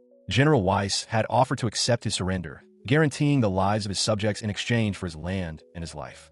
Soon after, Weiss occupied Estel and had him executed. This was the sum of his knowledge from the previous history. Returning to the present, Cyrus grimaces. He reasons that the mercenaries, having been treated poorly in the Gorman Viscountcy, are trying to reach the Griffonia Empire. Their only path is through the Demon Realm, where they must face monsters. He understands that even if they were stopped elsewhere, they would likely face the same mistreatment. He observes the group, noting their weakness from hunger and fatigue. In his past life, he had no countermeasures, so they wouldn't have expected any support from his territory. Despite their current state, he is certain they will somehow make it to the Empire safely. Then, a horrifying realization dawns on him. Being treated so unfairly and losing their companions is more than enough reason for them to want to destroy everyone in their path. His eyes widen in shock as he understands. The Gorman Viscountcy's actions are the direct cause of his own death flag. The memory of his father's lecture on the disgrace of a noble profiting from disaster flashes through his mind. Filled with a new urgency, Cyrus slams his fist on the desk. He realizes that if he doesn't stop the mercenaries from reaching the Empire, it will be the end for him and his people. He desperately searches for a way to stop them. His determination gives way to frustration. He collapses onto his desk, groaning that he can't think of anything. The pressure mounts as he tells himself he just needs one idea, anything at all, to change their fate. He stood before the window, his expression hardening with resolve. There was no other choice. He had to act before the mercenaries left town. He clenched his fist, realizing this was the perfect opportunity to take advantage of his childlike appearance. His new objective was clear. He would befriend the mercenary leader, Weiss.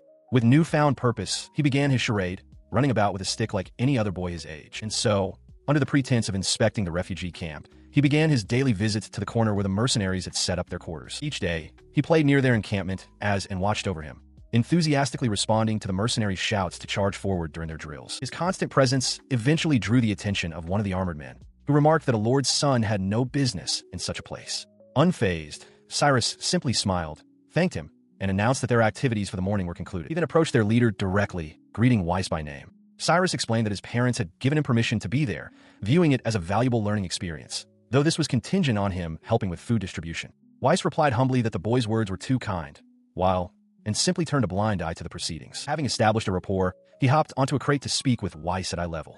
He began by saying he wanted to ask about something he'd read concerning the long-standing conflict between the Care Kingdom and the neighboring Griffonia Empire, voicing concern over a potential sudden attack. Weiss chuckled, amused that this was the source of the boy's worry. The mercenary's reaction confirmed his suspicions. Cyrus knew that Weiss and his men were heading to the Empire for work, a fact that aligned with his memories of Weiss's future promotion to general after successes in the war against the Suriduchi. Recalling the map of the region, he asked if Weiss was referring to the Southern Gate Fort. Weiss confirmed that capturing the fort would be a monumental task. He explained that even as an imperial general, invading the kingdom would be incredibly difficult due to the 30,000-strong Night Order, the kingdom's finest, and the numerous other forts that would make maintaining supply lines a nightmare. A wave of relief washed over Cyrus. His relief was short-lived, however, as his hand hovered over the ground. A new, unsettling possibility entered his mind. He wondered what might happen if a different strategy were employed. He took a stick and began to sketch a crude map in the dirt, his movements deliberate as the mercenary Weiss watched him. As his maiden looked on, he explained the strategic layout, pointing out the gap in the great mountain range dividing the two countries. He identified the main path to the capital and the location of the Southern Gate Fort, noting that advancing would be difficult due to the powerful nobles in the region. His explanation, however, was truly for Weiss. He posed a hypothetical. What if an invading army bypassed the fort entirely? He suggested a flanking maneuver, with a portion of the army splitting off to travel through a narrow passage in the Demon Realm, right on the edge of the Hyrimi Viscounty. He traced the theoretical path in the dirt, explaining that this would allow for a surprise attack on the Estel territory. From there, they could escape through the Cornell barony and march straight to the capital, avoiding all other lords and fortresses. Weiss's expression grew serious as he listened. Sensing the mercenary's intense gaze, he quickly shifted his demeanor, claiming he was just curious after reading something similar in a book and was worried their home might become a battlefield. He feigned a small yelp, noting to himself how intensely Weiss was staring. Weiss called the thought very interesting, but immediately stated there were 5 reasons it would be difficult to achieve. He then asked why the young master would even conceive of such a plan. Cyrus replied simply that it seemed like the easiest route, all while internally weighing how to proceed without making Weiss too guarded. The mercenary began to list the reasons. First, it would require a large, mobile force, which is a weakness. Second, they would have to pass through the dangerous Demon Realm. Third, Imperial soldiers lack the local knowledge to cross it safely. Fourth, the undeveloped roads would make establishing a supply line difficult. And fifth, it would require perfect coordination with the main force over a great distance. Cyrus simply feigned innocent curiosity. He concluded his assessment, stating that with no roads, unfamiliar terrain, difficult supply lines, and guaranteed encounters with monsters, marching a large army through that route was unrealistic. He deemed the plan impossible. Cyrus feigned relief, but a historical truth remained. In 12 years, that is exactly what would happen. While outwardly calm, Cyrus's mind raced. He knew Weiss was familiar with that terrain because it was the route he took to the Empire. Weiss already knew the dangers of the Demon Realm that the Imperial army did not. He was the one who developed the road from Estel to Tigun. In the future, his cavalry would use that route, securing food by raiding during harvest seasons. The commander who led this devastating attack was known as the Swift Black Falcon. He cheerfully declared that he must have been worrying needlessly. Weiss replied that the idea was interesting and had opened his eyes. Cyrus apologized for bringing up something strange, but internally, he had found the final piece of the puzzle. It was because of this man's betrayal that his nemesis, a foe he had yet to meet in this new life, had managed to advance so readily. He listened intently as Weiss continued his analysis, pointing out a critical flaw in the hypothetical invasion. The Empire would need a defensive base to guard their rear. Without one, the mercenary explained, an attack from Marquis Hasburg would lead to their complete annihilation. Before he could elaborate further, Cyrus interjected with a seemingly innocent question, asking where Weiss himself would establish such a base if he were the Empire's general. Internally, the boys celebrated, already knowing the answer. After a moment's thought, Weiss identified the likely location, Tigun Mountain. His answer was exactly what Cyrus had anticipated. With a triumphant cry, he revealed that this was precisely how the invasion route was created. A map detailed the path, from the Griffonia Empire through the Demon Realm, past the Southern Gate Fort, and into the Tigun region, using the very territories he had outlined before. He added that they had also planned to use that route to get to the border. He looked at the mercenary, his internal thoughts turning grim. This was not the time for friendship. To face the challenges ahead, He had no choice but to borrow the power of the greatest strategist he knew. As this realization settled, Weiss's attention was drawn away. His expression turned serious as he asked about an urgent matter he had been summoned to discuss. Standing before the steward Raymond, Cyrus explains his desire to present a proposal to his parents as soon as possible, though he still needs to refine the details. Raymond apologizes for taking up the boy's time, but Cyrus insists he doesn't mind. Eager to begin, he asks Raymond to lend him his power.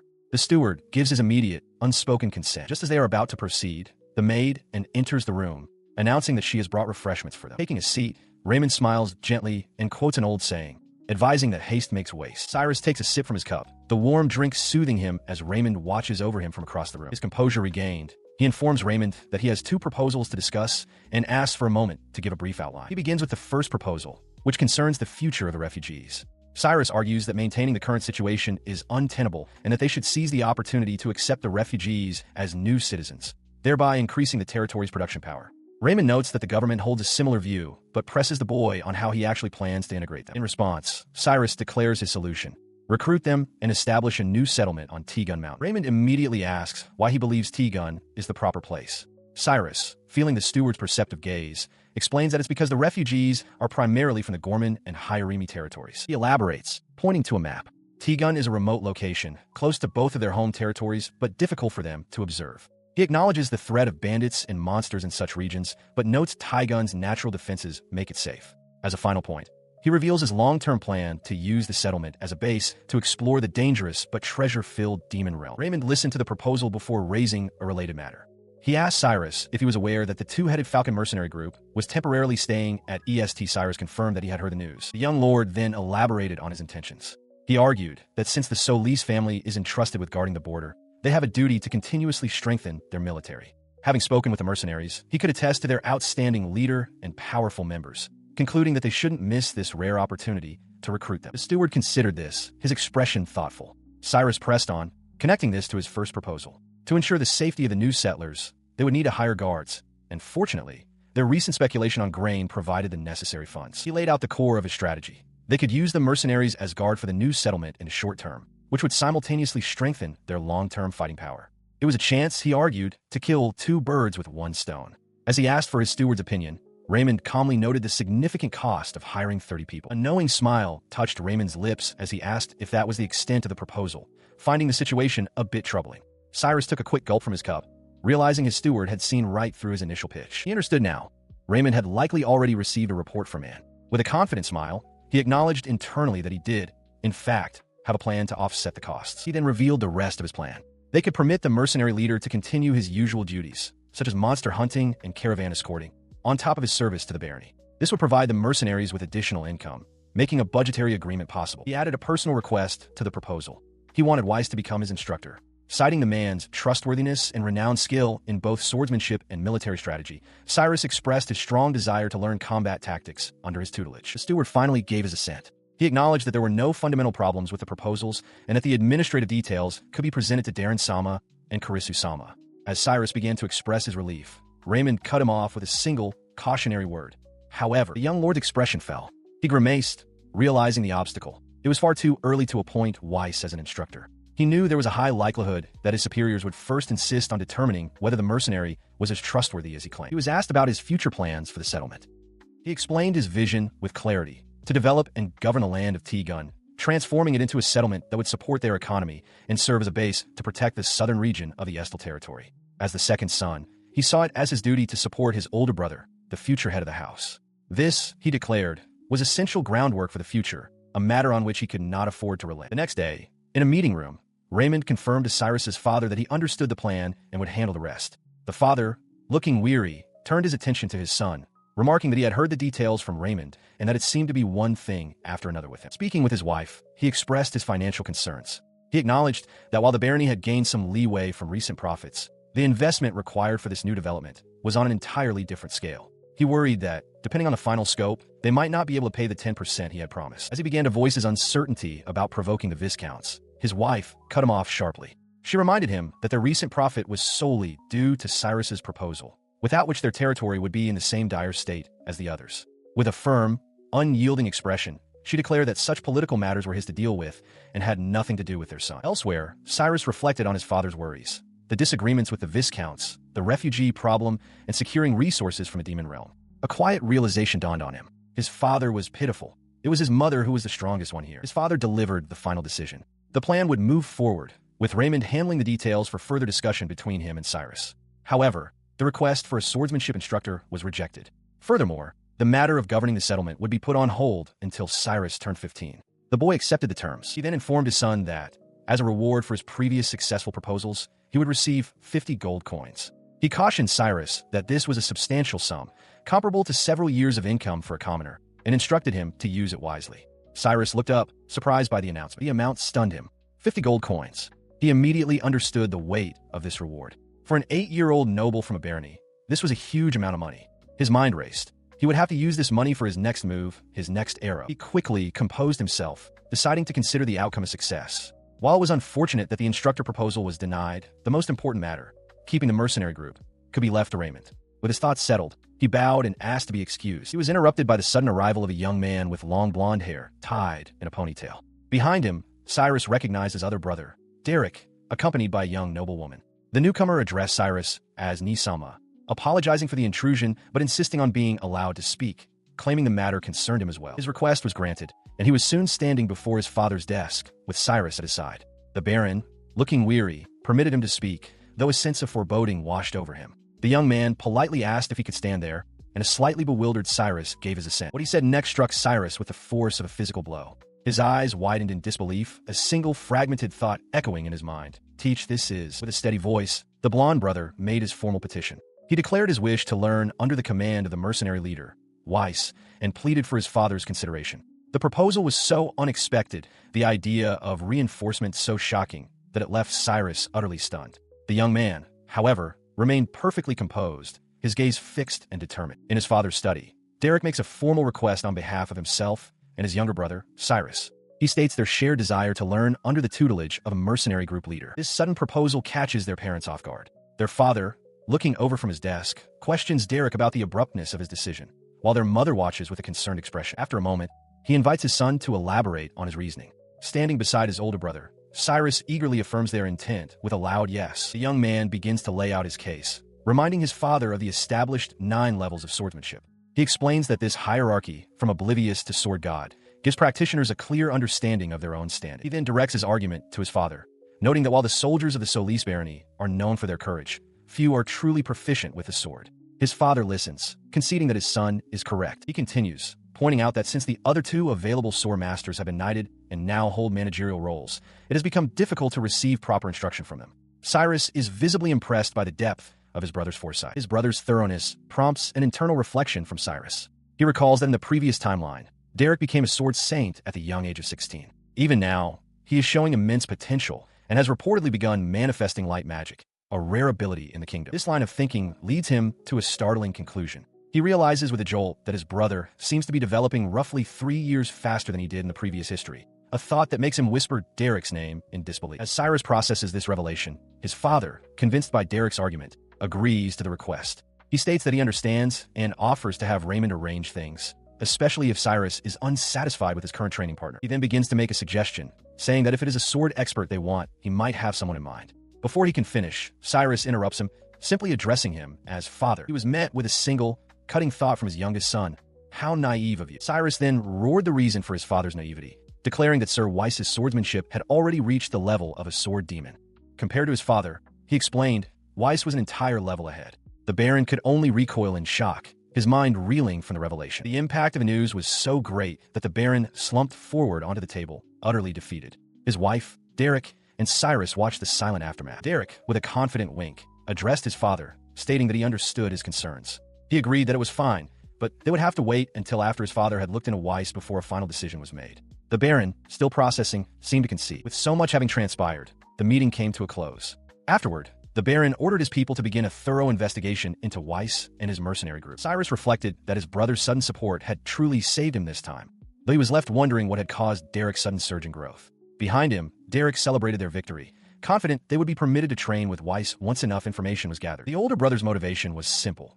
He had done his absolute best to ensure he wouldn't lose his place after seeing how talented his little brother was. This understanding prompted Cyrus to apologize to Derek for accidentally riling him up again. Derek simply replied that it was fine, and Cyrus finally understood the reason for his brother's strange behavior. Time passes. At the mercenary group's temporary training ground in the suburbs of Est, an 11-year-old Solis von Derek rests a sword on his shoulder. He announces with a weary but satisfied yawn that they'll be stopping for the day, thanking their instructor for the lesson. He wipes the sweat from his brow, thanking Weiss profusely. The mercenary leader stands beside a smiling Cyrus, observing the boy's progress. He slept soundly, exhausted from his training. 3 months have passed since the brothers began studying under Weiss. Now 8 years old, Cyrus is brimming with energy, laughing boisterously. His older brother, Derek, still sleepy, wonders aloud where he gets it all from, calling him sloppy. Cyrus, however, was more impressed by his brother's rapid advancement. He reflected on how Weiss's teachings were strict, yet Derek absorbed them with incredible speed, his talents blossoming. Cyrus asked if he was already a sword expert, recalling their father's shock at his progress. He mused that Derek had shot past the swordsman and veteran ranks so quickly that ordinary soldiers would no longer be a match for him. Their training regimen was consistent. 3 times a week, split between the temporary training grounds and their own mansion's courtyard. He smiled, a bit bashful, and attributed his success to having a good teacher. In stark contrast, Cyrus felt pathetically useless. He lamented that he was still just a trainee, unable to graduate. The thought that he couldn't even compare to other 8-year-olds with swordsmanship skills made him feel deeply ashamed. He sat dejectedly by a tree, thinking that he should be learning just as much as his brother under their great teacher, but felt he was falling short. Nearby, Weiss watched him silently, while Derek napped against a tree trunk. He let out a long, weary sigh. Despite his personal frustrations with his own progress, his larger plans were unfolding smoothly. Both the swordsmanship training and the preparations for the settlement group were proceeding almost exactly as he had envisioned. His mind turned to the details of the settlement. He had already dispatched field investigators, including some employed refugees, to the T-Gun settlement area. The first order of business was to establish inns and shops, creating a base for hunters who would enter and exit the demon realm. While it would start on a smaller scale, the goal was for it to function as a normal town. His only lingering concern was the lack of an outer wall, which he wished he could build to ensure its safety. He acknowledged that the real reason things were proceeding so well was because Raymond was in command. It was a good thing he had consulted him. The mercenary group was also contributing, taking turns visiting the settlement. Apparently, the advance party had welcomed them, and they were now working together to improve the town. The main construction team was scheduled to be sent in 6 months to formally establish the settlement. As he was lost in thought, his brother's voice cut through. "Hey, Takir." Cyrus turned, answering his call. His mind briefly returned to their arrangements. Weiss was involved with the settlement through his vice captain and traveled between Est and the new settlement to continue their training. As for the larger agreement, the Baron Solis household and the mercenary group had settled on an initial 2-year contract, with the option to renew it annually thereafter. He sat wearily, trying to ignore his brother Derek, who brandished a wooden sword with boundless energy. Derek insisted he had rested enough and demanded a fight, but Cyrus could only ask to be left alone. His brother laughed, grabbing him by the shoulders and warning that if he kept this up, he'd be a trainee forever. Cyrus's face fell in shock at the taunt. Nearby, Weiss watched, thinking to himself that Cyrus just needed a break and that he was confident the boy could succeed. But his thoughts were already elsewhere, soaring over the landscape. He could now fully focus on creating countermeasures for the 5 great calamities. Later, in his room, while he was studying at his desk and knocked and entered, she announced that a delivery had arrived for him from the workshop. He immediately understood. It was finally here, the thing he had asked Carl to make. He requested it be sent to his room, a determined look on his face as he realized that with this, he could finally fire the 5th arrow. His mind raced back to the reason for this project. He recalled the future he knew. Next year, when he turns 9, the Solis Barony's army will suffer immense casualties in a border battle, severely weakening their power. It was the 4th of the 5 great calamities, and to stop it, he had been developing something since he was 5. The weapon he had been developing was a bow. It was a bow designed to fulfill 3 critical conditions. Its long range would allow the wielder to attack from outside the enemy's reach. It would be powerful enough to pierce the armor of the Empire's iron cavalry, and it would not be reliant on the wielder's skill, so it could be used by anyone. The project began with Carl's help at the workshop. First, Cyrus had him improve upon the materials used for bows in this world by creating a composite bow from different kinds of wood. After that, they improved it further by adding metal and monster materials. However, at the workshop, Gelb strained to draw the completed bow. He grunted that this wasn't something just anyone could use. As Carl watched in amazement, Cyrus realized the problem. A bow with that much power and range also required an enormous amount of physical strength, contradicting one of his key design goals. He had devised a new weapon, a crossbow that combined the properties of a composite bow and a compound bow. Based on a 20th century design, it used 4 pulleys to significantly reduce the draw weight while increasing the arrow's initial velocity. Furthermore, by mounting it on a stand, it would become far easier to use and more accurate. He recalled the long process. Once the workshop became flooded with orders for water wheels, he decided to take a prototype home to continue the research himself. He drew upon his memories of videos Nishida had watched, experimenting endlessly with the string's positions, attachments, sizes, and combinations. This intense dedication stemmed from a single, powerful desire he held close to his heart: to protect his family and their territory. He knew that if it weren't for those feelings, he would have given up long ago. He had invested everything his father gave him into this project, and it was Carl who made the final, crucial refinements to the bow's materials and components. After all that effort, the prototype was finally finished. With a sense of accomplishment, he announced its arrival as a hand lifted the lid of a wooden crate. He proudly presented the finished weapon, a formidable crossbow that stood nearly as tall as himself. Behind him lay several other completed models, ready for inspection. He explained that he had them make two versions: a high-quality, high-cost model that incorporated both composite bow construction and pulleys for maximum strength, and a low-cost version with a composite bow, but no pulleys. His design choice was rooted in history. He knew that crossbows had their pros and cons. In Europe's 100 Years' War, the longbow proved more useful, while in Japan, the weapon fell into obscurity due to the prevalence of their own bows and early firearms. This historical context was directly applicable to their situation. The neighboring kingdom also used bows, but proficiency required rigorous and continuous practice. Since many of the Solis barony soldiers were militia, they couldn't be expected to dedicate themselves to such demanding training. He presented his solution with sharp focus. With crossbows, all a soldier had to do was make sure the string was drawn. After that, they just had to pull the trigger. He looked upon his work with satisfaction, his preparations for the fifth arrow now complete. The steward, Raymond, confirmed that he had ensured no word of its development leaked out, promising to handle matters. 2 days later, at the mercenary group's temporary training grounds, a voice rang out with a cheerful morning greeting to their master. The mercenary, Weiss Schwarzfock, turned to acknowledge the arrival of the young master. He was not alone. His brother Derek and the maid Eliza accompanied him. Cyrus struggled with a large object wrapped in cloth, prompting Derek to ask what he was carrying. Eliza, meanwhile, silently lamented that she was not the one assisting him with his burden. Approaching the mercenary, Cyrus explained that he had brought something for him to inspect. He then added that he wanted to hear the opinions of his brother and the maid as well. With a flourish, he unwrapped the object, revealing the weapon he had designed. Weiss looked on, intrigued by the device. His brother immediately identified it as a crossbow, but commented on its unusual shape. Cyrus affirmed his observation, explaining that it was a custom design he had conceived by combining several references, with the craftsman handling the finer details of its construction. Cyrus noted the mercenary's doubtful expression. He correctly surmised that, as expected, Weiss was already familiar with the advantages and disadvantages of a crossbow, despite the weapon not being widely used in the Care Kingdom. With an eager smile, he then asked Weiss if he would be willing to fire a shot, expressing his desire to hear the mercenary's professional opinion. The mercenary accepted the weapon. His expression turned serious as he inspected its construction, the mechanism clicking into place as he prepared to take aim at a distant target. He took careful aim. The string of the new crossbow pulled taut. Beside him, Cyrus and watched with bated breath, their eyes fixed on the mercenary's focused expression. With a soft click, the bolt locked into place, ready to be unleashed. The bolt flew with incredible speed and force, shattering the wooden target on impact. The sheer power of the weapon left Weiss, Cyrus, and momentarily stunned by the result. He immediately broke into a run, heading straight for the remains of the target. He rushed back to Cyrus, grabbing him with an intense, wide-eyed urgency. The mercenary demanded another crossbow, just like it, declaring that he would equip his entire mercenary group with them, if he could. The boy, taken aback by the sudden fervor, apologized and explained that this was the only complete prototype. He had been planning to propose the item to his father after hearing Weiss's thoughts on its performance. The mercenary, though still surprised by the weapon's power, composed himself. He asserted that with such a weapon, one could even pierce the armor of the Graphonia Empire's iron cavalry, their strongest force. He earnestly asked Cyrus to speak with his father about purchasing one. Later, Cyrus's brother Derek pleaded with him, complaining it was unfair that he couldn't try it.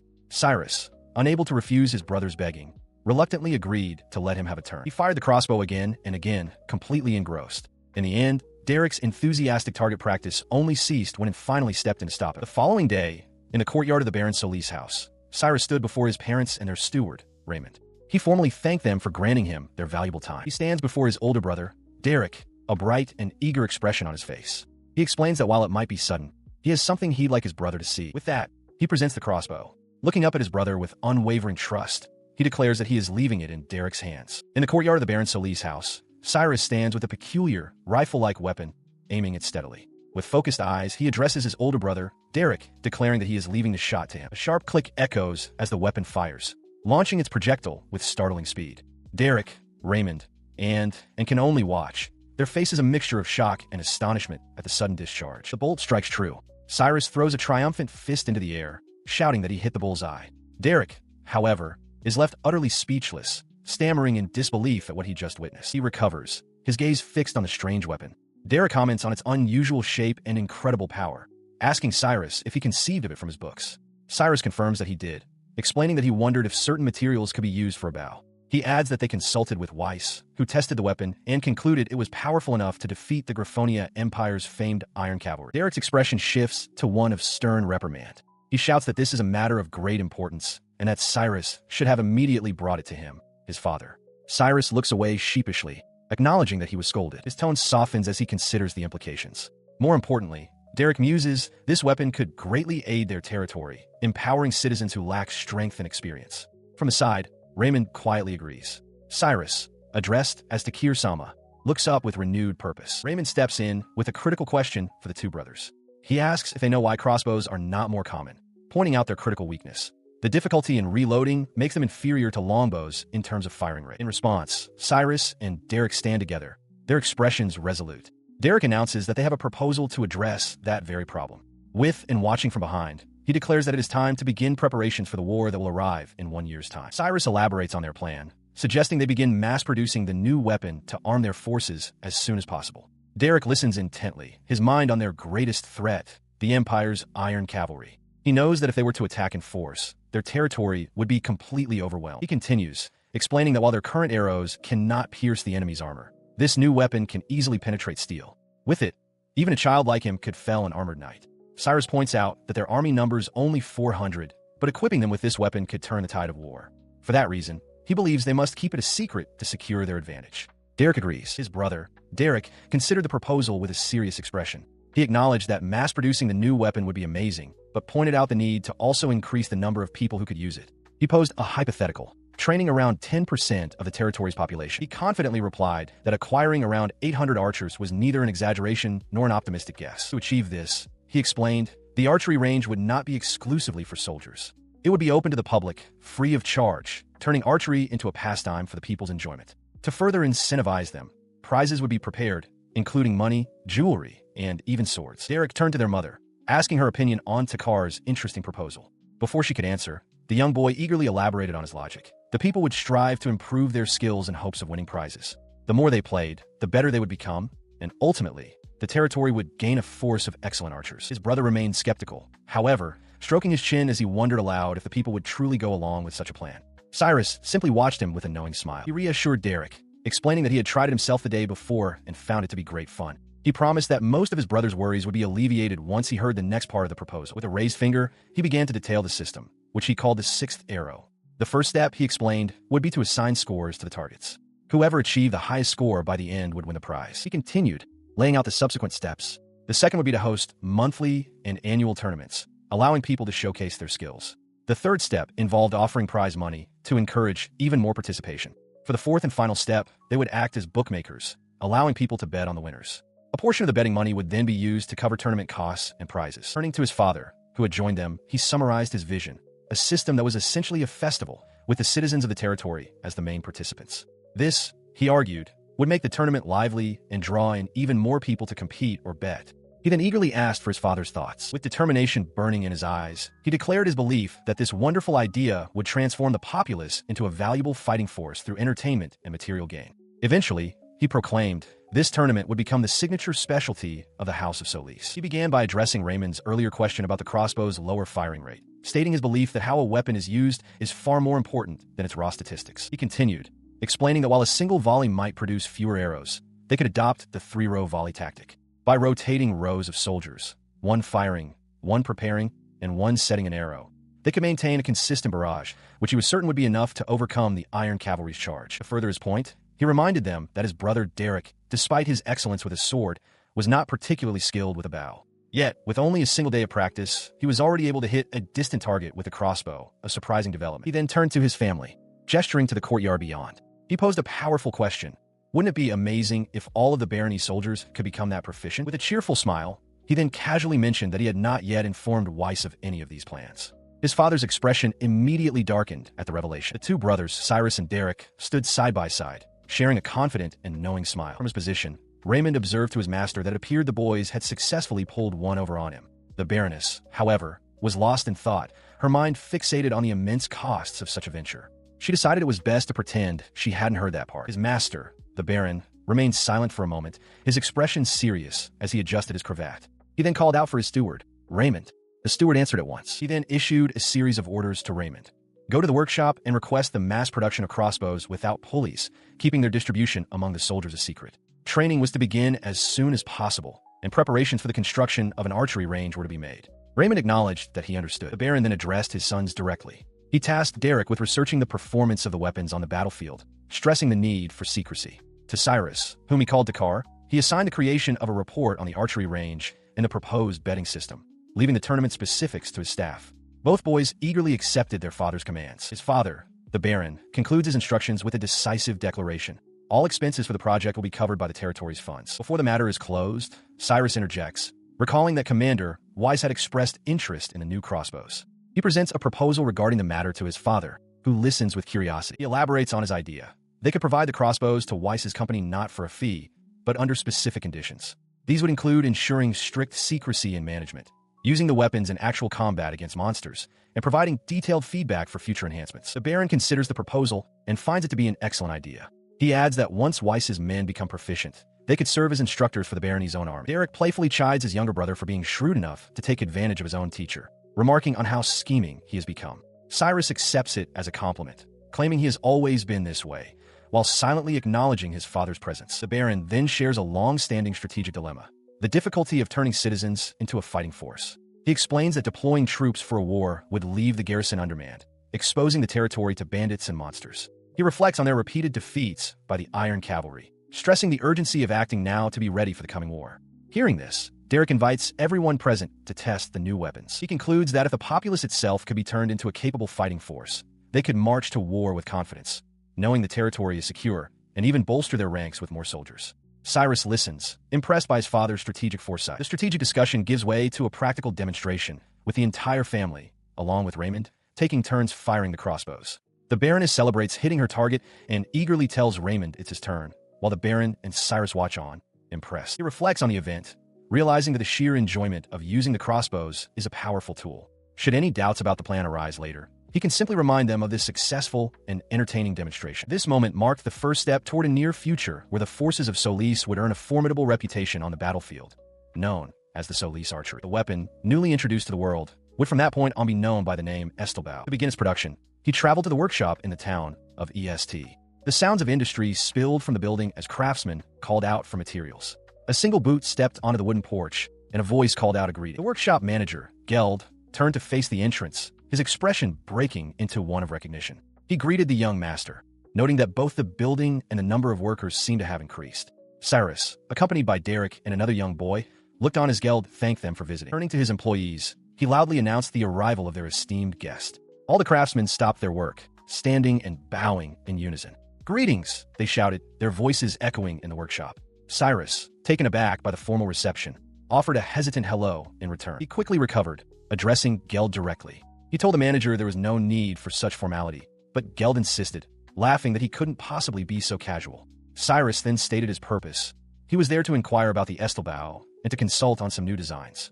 Geld's expression sharpened with interest. Seeing the manager's focus, he decided to press forward with his new project. He urgently called out for someone named Carl, explaining to a surprised Geld that the matter was urgent and that Carl could simply work on it in his spare time. Geld, however, refused to treat the request so lightly. He insisted that Cyrus's work should take priority, reminding him that all the recent prosperity and new jobs were a direct result of the young master's ideas, just as it had been with the water wheel. Cyrus listened thoughtfully as his companions nodded in agreement. To discuss the matter further, Geld led them away from the main workshop floor. He guided them into another room, cluttered with tools and lumber, explaining that they could have their consultation in private there. Derek noted with satisfaction that they were the only ones present, as Cyrus was asked what new creation he wanted to make this time. In response, he unfurled a large sheet of paper on a workbench. With both Geld and Carl looking on intently, Cyrus presented the draft for his new invention. The blueprint detailed a complex mechanism of parallel bars held within a frame, connected to various levers and components. One of the craftsmen pointed to a specific section, asking for clarification. He explains to Geld that the new device is a type of rapid-fire crossbow. While he's not in a particular rush for its completion, he stresses that they should continue to prioritize the standard crossbows and the Estelbows. Geld nods in understanding. Pointing to the blueprint, he details the mechanism. A magazine would hold a bundle of arrows, and by pulling a lever back and forth, the weapon would both load and fire automatically. Carl listens intently to the explanation. The weapon, he reveals, is known as the Zhuge crossbow. He internally muses that it was said to be invented by the genius strategist Zhuge Liang, though whether that was historical truth or simply a legend passed down through time was unimportant now. He recalls seeing it in videos from his past life, admitting that this project is largely for his own personal interest. Still, he sees no harm in developing a weapon faster than a bow, even if it's not as fast as a machine gun.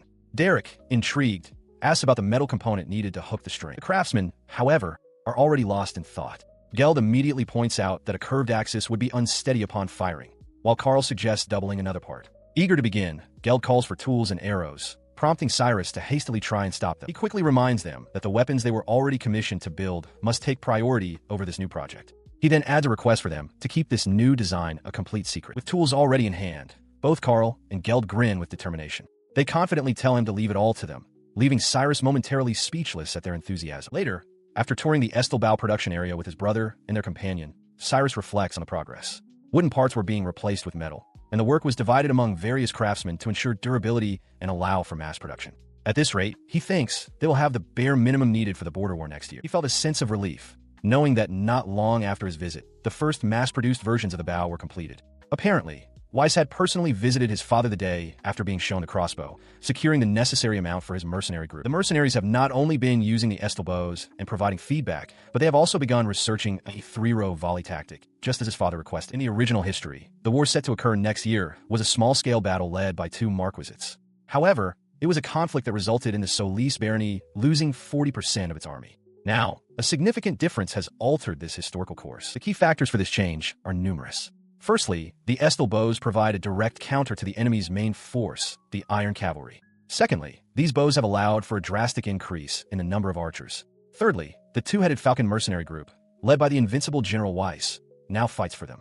And fourthly, they possess a detailed historical record of the Caer Kingdom's military collapse. Despite these advantages, Cyrus worried. He harbored reservations about their supposed allies, the Gorman Viscountcy, sensing they could not be trusted. This gnawing anxiety made him realize he needed another card to play, a contingency to ensure their victory. One day, while sitting outside with his brother Derek, the older boy noticed his troubled expression and asked what was wrong. Cyrus began to explain his concerns about his magic, specifically his light magic, noting that it is quite rare in the Caer Kingdom. Derek acknowledged that this was true. Overwhelmed by his thoughts, Cyrus clasped his hands together and pleaded with his brother to hear him out. Though slightly taken aback, Derek gave a simple nod, telling him to go on. He confessed the source of his distress. His light magic wasn't working as it should. Derek's eyes widened in shock as he asked if what Cyrus was saying was true. Cyrus confirmed it, explaining that he wouldn't be so downcast if everything were normal. Understanding the gravity of the situation, Derek suggested they should go to their father. The suggestion sparked something in Cyrus's mind. A brilliant idea suddenly struck him. This can work, he exclaimed. Derek, ever the pragmatist, reminded him they needed to see their father first, resignedly adding that he would probably get scolded again. His internal monologue raced with newfound confidence. The plan he conceived would be a first-time killer, a tactic so novel the enemy would have no way to counter it. With this, he was certain they could achieve victory against the Empire's vaunted Iron Cavalry, just as the war was about to be formally announced. The history of Baron Solis is one of ruinous omens. In the Caer calendar, year 502, Marquis God the Griffonia Empire invaded the Caer Kingdom. While Marquis Habsburg led the neighboring nobles to intercept, Baron Solis's army was isolated, losing 40% of its troops. Though they held their ground and stopped the invasion, the Imperial Army's morale remained high.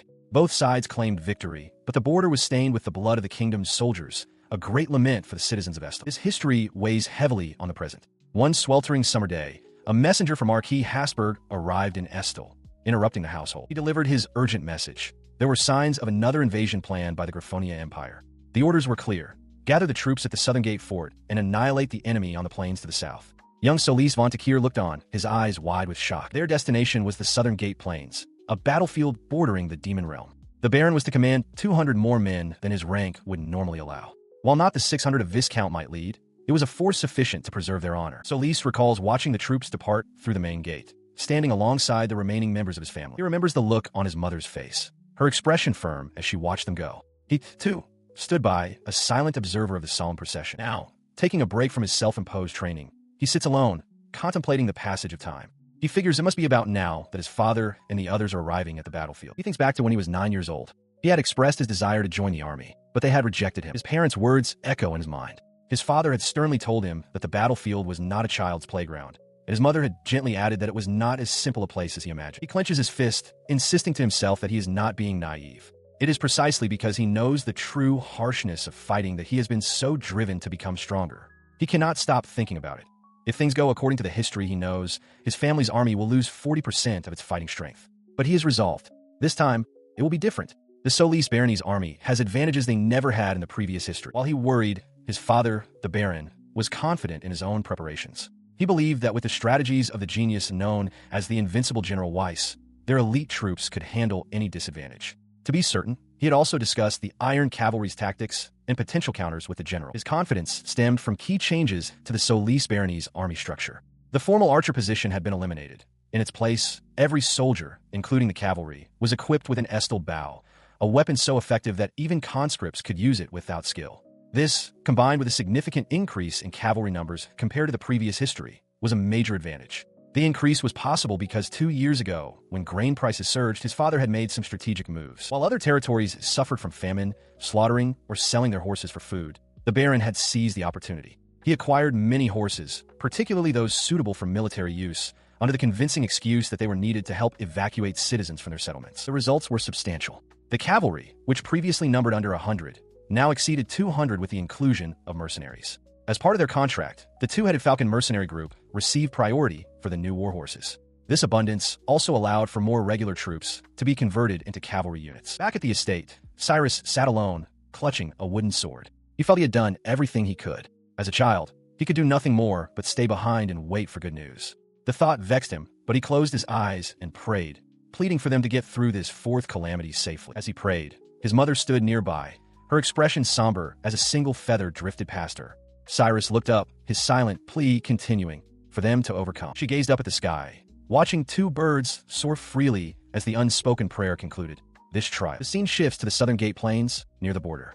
There, on the far right wing of the Kair Kingdom's forces, Derek sat in his armor, a commander in the Solis-Cornell Barony Alliance. A subordinate called out his name. He was approached by Weiss, who reported that they had finished creating the encampment with the help of earth mages lent by Baron Cornell. The trenches had been dug and traps were set. Derek acknowledged the report with a simple, "Good work." Weiss then asked for confirmation on a rumor that the Empire's invasion was caused by a problem with their line of succession.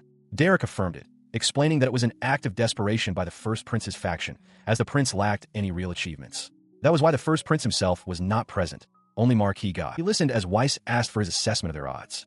Derek paused for a moment before agreeing that while the situation was not ideal, it had certainly caused trouble for the rest of them. He began his analysis, noting that the enemy's numbers were roughly equal to their own, around 7,000 soldiers. The Griffonia Empire, under Marquis Gott, had arranged their forces into a crane wing formation, an offensive posture designed to envelop and intercept them.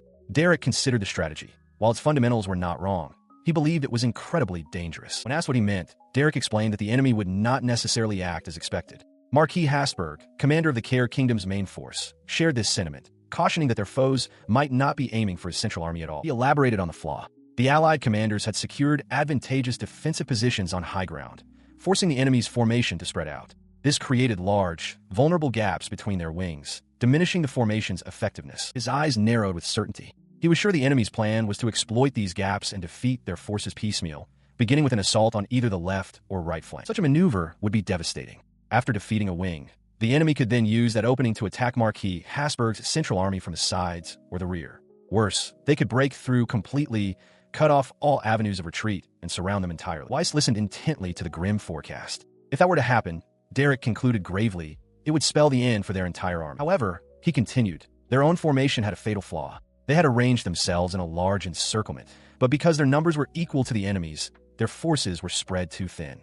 This would make it easy for the enemy to break through their lines, and difficult for their own allies to provide support to one another. He gestured towards their right wing, which was composed of the forces led by Viscount Gorman and Viscount Hieremi. He sighed, remarking to Weiss that everyone was suspicious of one another. From the incident with the turnips to the issue with the refugees, they had all gotten off on the wrong foot from the very beginning. He considered the map of their forces, finding it troublesome that they had to be on guard against their own allies. If the enemy focused their attack on the right wing, their combined forces would be isolated and become complete fodder. Weiss, in turn, contemplated the worst-case scenario.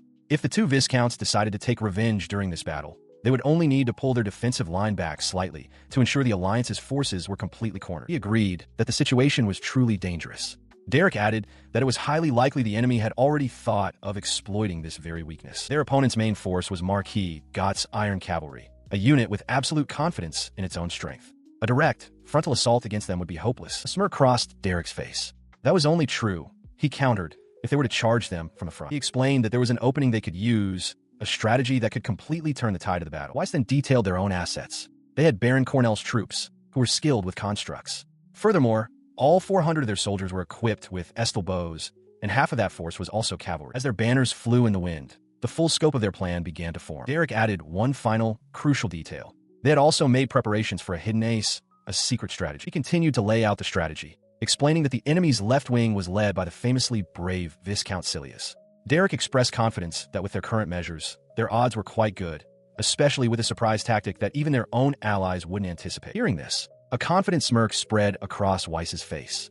He agreed that such a move would completely turn the tides of the battle. He let out a small, dismissive sound, which earned him a questioning glance from Derek. The mercenary then elaborated, stating that appointing him as an advisor was clearly the right choice. He mentioned hearing that Derek's two sons had recommended him for the position, noting that Takir, in particular, had been very insistent. Hearing this, Derek turned away slightly, absorbing the information before continuing. He then looked back with a knowing smile, admitting that this had been his plan from the very beginning. He added that it was an honor to serve. With the strategy confirmed, Weiss's gaze shifted to the horizon, anticipating the enemy's advance. He concluded that it was nearly time for them to make their move. As if on cue, Derek raised his arm and issued a thunderous command to all his troops to prepare for battle. The engagement that was about to unfold would later be known in history as the Southern Gate Annihilation War. At the Griffonia Empire headquarters, Marquis God observes the enemy with a confident smirk. He notes that the Care Kingdom forces are holding the exact formation they anticipated, remarking with contempt that they don't even seem to understand why his army has let them take the high ground. He scoffs, concluding that their predictability stems from a selfish instinct for self-preservation,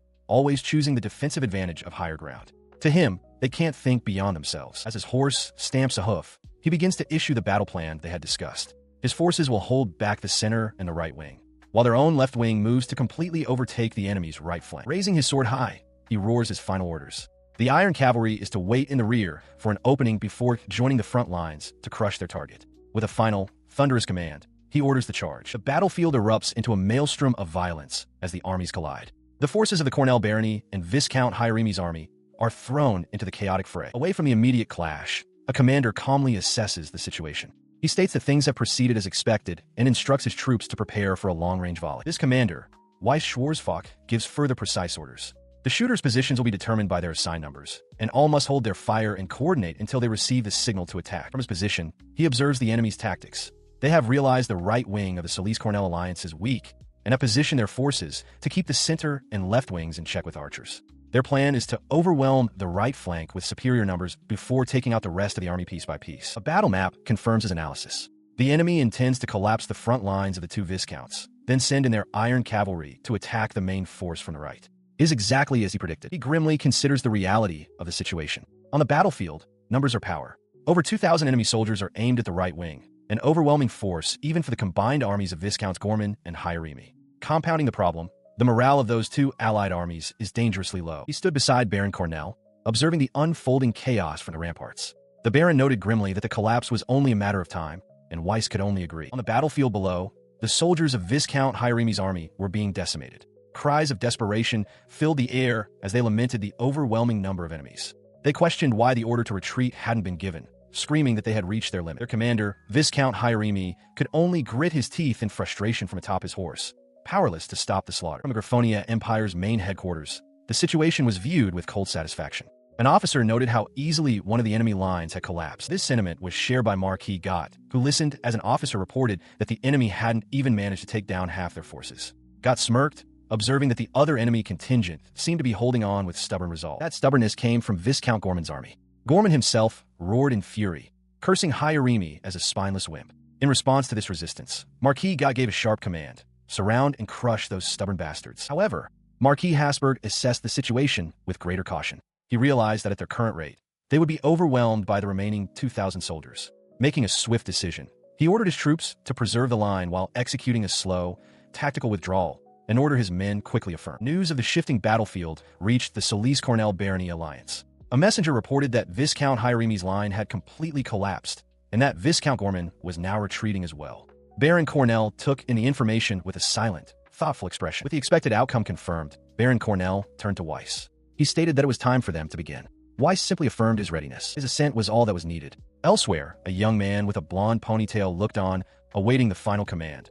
a request to give the signal. The annals of history turn to a new page, its gilded edges shimmering with the weight of coming events. Far from the battlefield, in what appears to be a quiet academy, a young woman with long, light hair and a young man in a formal uniform gaze out a window, their expressions serious and contemplative. Meanwhile, the architects of the unfolding conflict steel themselves for what is to come. Weiss Schwarzfox's gaze is sharp and focused, while Marquis Hasberg and Marquis God appear grimly resolute. A fourth commander, his face alight with a fierce grin, declares that it is about time. This is where history truly begins. At the Griffonia Empire's headquarters, Marquis God laughs heartily. He praises his commander's brilliance, mocking the enemy's pathetic lack of composure. Deciding it is time to give them their last rites, he clenches his gauntlet and bellows for the Iron Cavalry. He then issues his orders. They are to completely destroy the enemy's right wing, break through from the rear, and bring him the head of the opposing Marquis. A subordinate commander, Darren, points towards the battlefield, identifying the isolated army on the far right wing as the first target. With the plan set, the Marquis roars with savage intensity, commanding his forces to destroy them all. The charge of the Iron Cavalry sends a shockwave through the opposing army. Cyrus realizes the situation has shifted in an instant, recognizing the gravity of being on a true battlefield.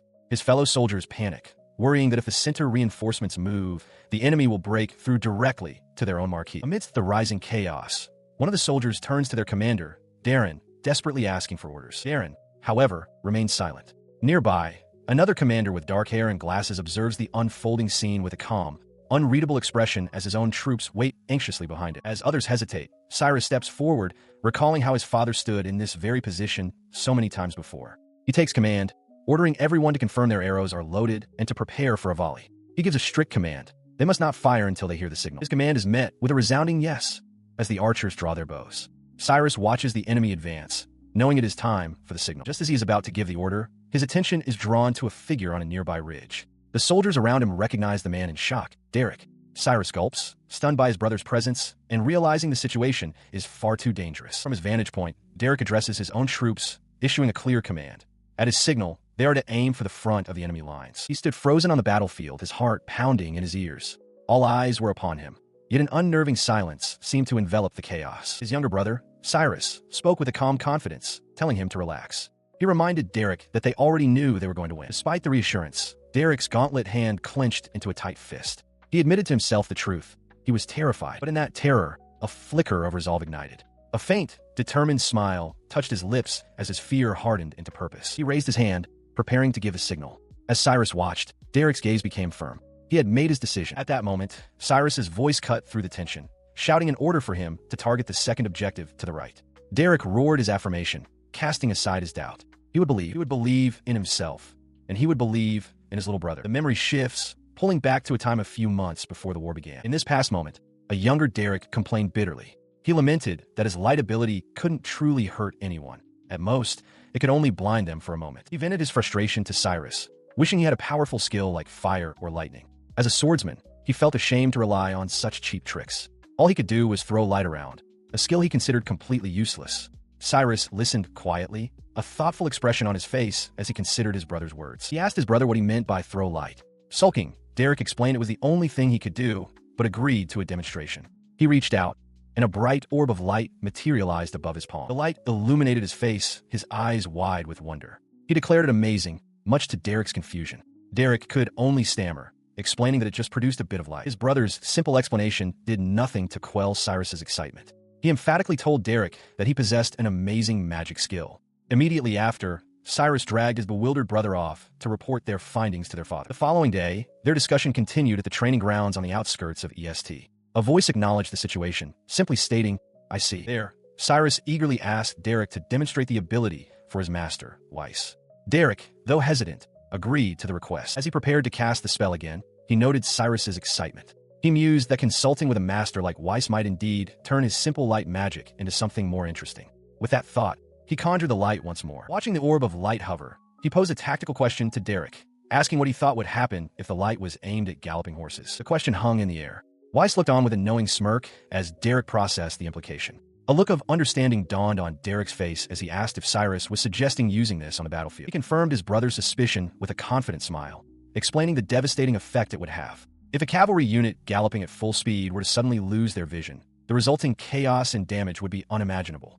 Exactly, he concluded. This revelation was a turning point for Derek. He finally understood Cyrus's thinking. his light magic was destined to become a powerful weapon on the battlefield. It was then that his real training began, learning to throw the light further and with greater precision, all under Weiss's watchful, if slightly bemused, supervision. The strategic value of mages is immense, precisely because of their scarcity. Both the kingdom and the empire possess few, and those who exist are typically nobles with bloodline magic who do not serve on the front lines. Consequently, armies rarely, if ever, formulate strategies to counter magic users, making them an unforeseen and devastating threat on the battlefield. He processed this logic with a troubled expression, turning to his younger brother. Derek asked if this was the crux of the plan, acknowledging that the principle would apply even more strongly to his own exceedingly rare light magic. The memory then shifts to a different time, a different conversation, punctuated by a single, unyielding declaration from his father. He would not be permitted to join the military. In that moment, a younger Derek stood before his parents, arms spread wide in disbelief. He demanded to know the reason for their refusal. His father met his gaze, explaining calmly that while the day he could enter the battlefield would eventually come, it was still far too early for him now. Unable to stay silent, Cyrus interjected, arguing that he had already explained how useful Derek's light magic would be against the Empire's iron cavalry. Derek, startled by the outburst, tried to quiet his brother. At this, their mother knelt before Derek, her hands grasping his. She pleaded with him, reminding him that he was only 12 years old and that she couldn't bear the thought of him going to such a dangerous place. Her emotional plea rendered Cyrus speechless. He could only stare, whispering the word, "Mother." The father, however, was unmoved. He addressed his wife by name, Karisu, telling her that was enough. He warned that continuing to accommodate a child's obstinacy would only lead to problems. His final remark pushed Cyrus past his limit. He erupted, his voice ringing with defiance as he shouted that his father was wrong, shocking everyone in the room. The outburst hangs in the air, but the focus shifts to Derek's own long-held feelings. He recalls that at first, his emotions were simple. He was just envious of his younger brother, Takir. He felt it was deeply unfair. Despite being the older brother, it was always Takir who was showered with praise. Everything seemed to revolve around him. That feeling began to change, however, as he started to observe his brother more closely. He saw Takir struggling to eat properly, poring over books late into the night, and wiping sweat from his brow after intense effort. Derek realized just how hard his brother was trying. He found himself wondering what Takir was working so hard to achieve. Peeking from behind a doorway, he watched his brother study and began to question his own envy. The question echoed in his mind, bringing with it a wave of overwhelming frustration. Tears streamed down his face as he leaned against the doorframe, tormented by an emotional conflict he couldn't resolve. That same frustration now fuels him in the present. Facing his family, he insists that his desire to join the fight is not mere obstinance or a performance. He too has a purpose. He pushes past his hesitation, his voice filled with a desperate conviction. His voice rings out, echoing the deepest desire born from his past turmoil. As an image of his beloved family flashes in his mind, he declares that he, too, wants to protect everyone. A brilliant light erupts from his outstretched hand. The declaration is punctuated by a blinding flash that engulfs the battlefield. Weiss, Marquis Hasberg, and their allies are caught completely off guard, shielding their eyes and crying out in shock and confusion. The blinding light throws the enemy lines into utter chaos. Soldiers scream as they are thrown from their panicked horses, which rear and bolt in terror. The advance is brought to a sudden, chaotic halt. His blinding flash of light threw the enemy cavalry into disarray. One of the charging soldiers, momentarily stunned, reeled back, demanding to know the source of the sudden, overwhelming brilliance. The sudden blindness proved disastrous. Unable to see the terrain, the soldier and his mount stumbled directly into a hidden trench, their charge broken by the unexpected obstacle. Observing the chaos from a distance, Weiss Schwarzfach noted the effectiveness of the strategy. Small bumps and shallow trenches are easily avoided under normal circumstances, but when a rider is blinded, they become a formidable defense. His strategy had worked perfectly. On the field below, Derek stood amidst the soldiers he had just saved, their cheers echoing around him. They celebrated their survival, marveling at the sight of the enemy's iron cavalry, falling one after another, and praising Derek by name. The report quickly reached the command of Marquis Hasberg's army. A rider galloped up to the Marquis, informing him that the iron cavalry had been stopped and that Baron Solis appeared to have had this contingency prepared. The Marquis listened, a thoughtful, almost amused expression crossing his face as he processed the unexpected turn of events. Elsewhere on the battlefield, Viscount Hieremi watched the proceedings with a grim, silent intensity, his own expression unreadable. The news was not received so calmly in Marquis Gott's camp. A soldier reported that a third of their iron cavalry, their strongest force, had been incapacitated. The Marquis clenched his fist in fury, refusing to believe it and roaring at the messenger to stop lying. His rage went unheard by Cyrus, who watched his younger brother from afar. A look of profound pride filled his eyes as he acknowledged Derek's accomplishment, telling him he had done very well. Derek, however, was not looking for his brother's approval. His gaze was fixed on his mentor, Weiss Schwarzfach. He stammered, seeking his master's validation, and Weiss simply acknowledged him by name. He steps forward, his armored boots thudding softly on the ground, and offers a simple, yet profound, acknowledgement of the boy's success. Great work. He then turns his gaze toward the remaining enemy forces, telling Derek to leave the rest to them.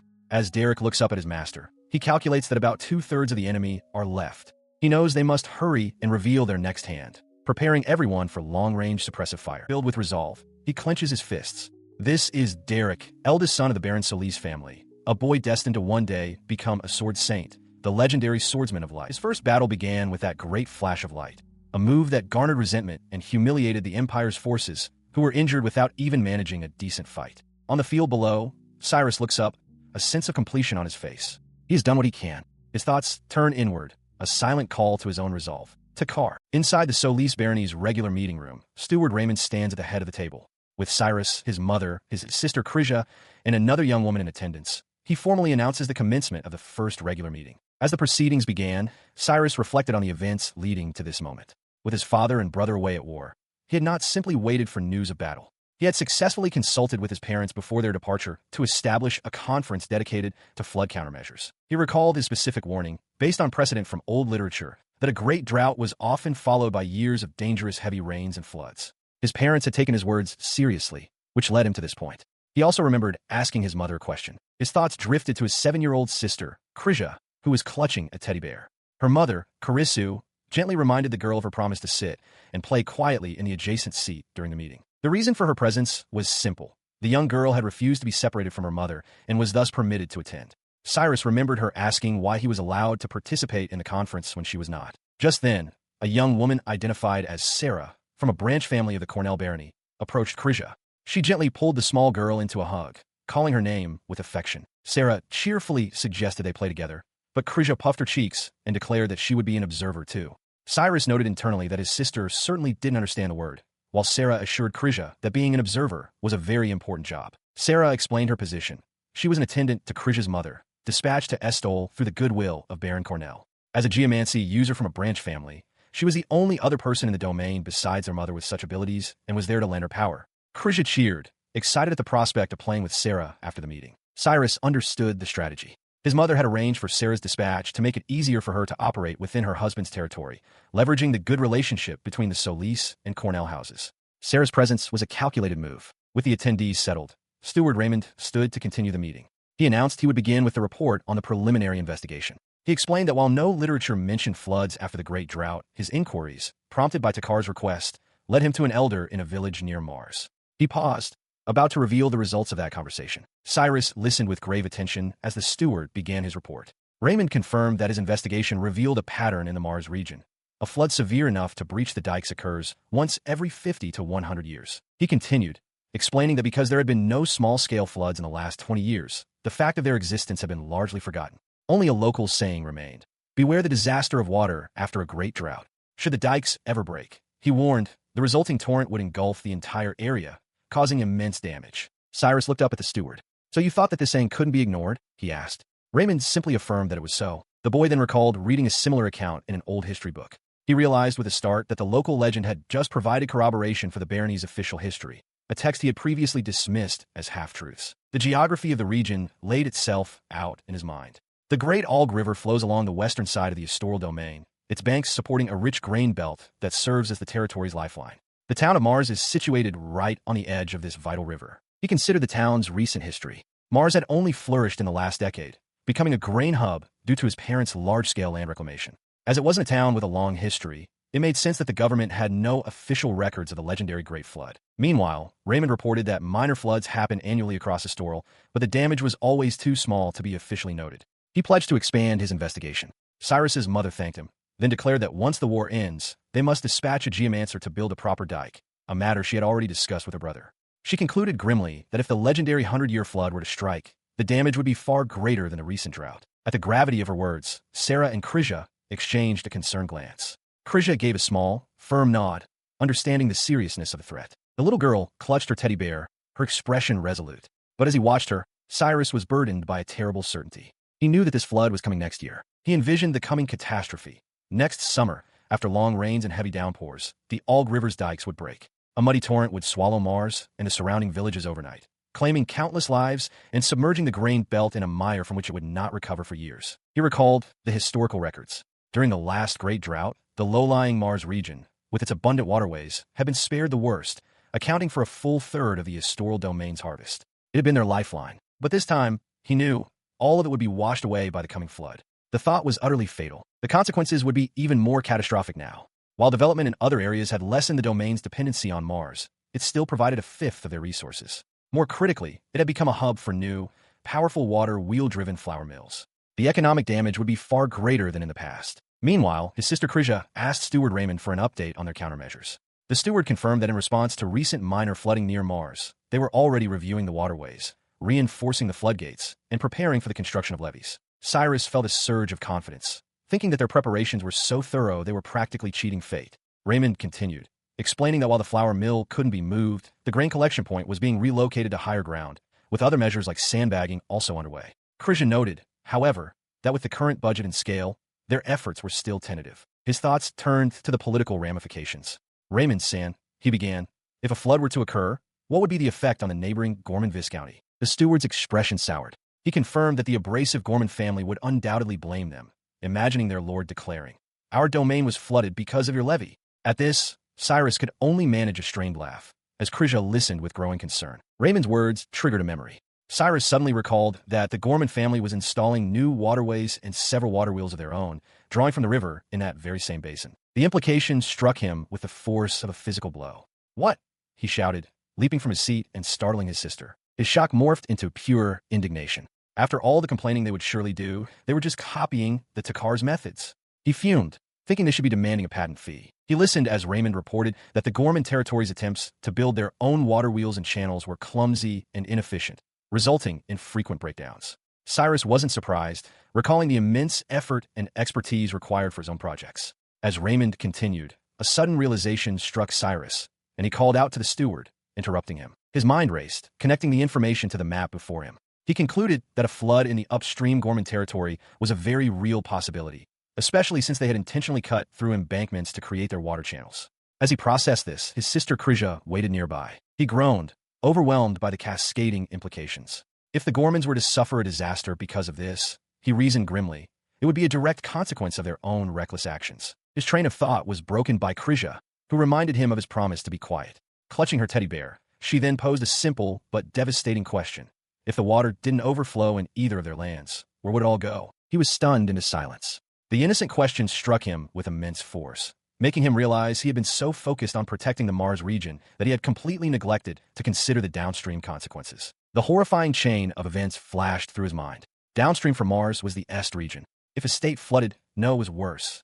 Further downstream were more farming villages, and beyond them, the territory of Viscount Hieremi. The full weight of the potential catastrophe crashed down on him. He realized he had been unconsciously avoiding this line of thought. The affected area was vast. He questioned if they could even act in time. Raymond observed him coolly, remarking that for Cyrus to have realized this much was impressive. Raymond then smiled warmly, praising Krija for her astuteness. He turned back to Cyrus, revealing that they had already investigated this possibility and compiled a list of locations where countermeasures would be needed. Cyrus was stunned by his steward's foresight. As Krija hummed thoughtfully and concluded they would need to request more Earth mages, Cyrus breathed a sigh of relief.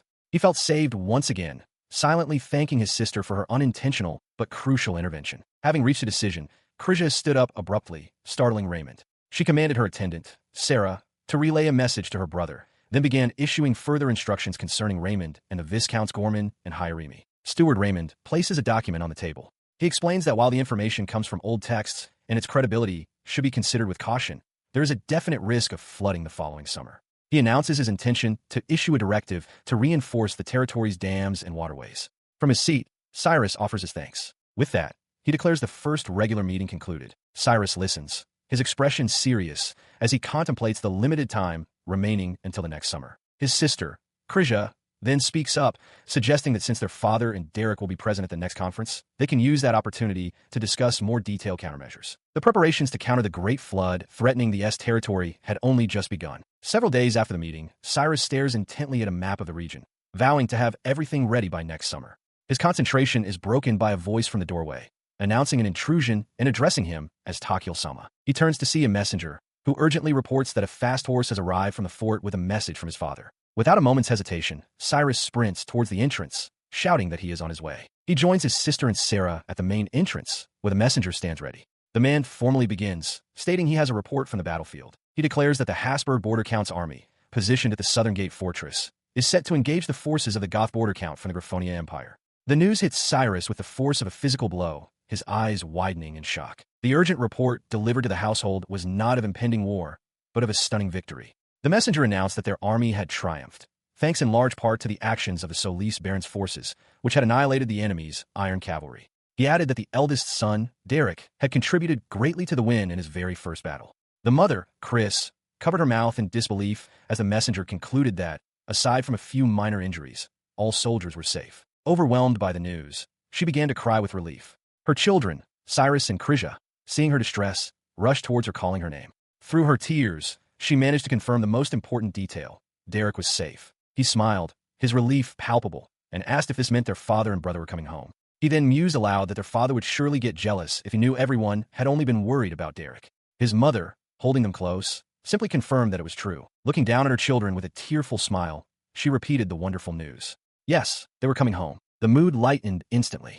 Cyrus, ever practical, immediately asked if they would bring back lots of souvenirs. His mother playfully teased that there might not be any, much to Krija's surprise. This wave of relief was not confined to the manor. The report quickly reached the town of Est, where the citizens erupted in joyous celebration. The families and loved ones of the soldiers breathed a collective sigh of relief.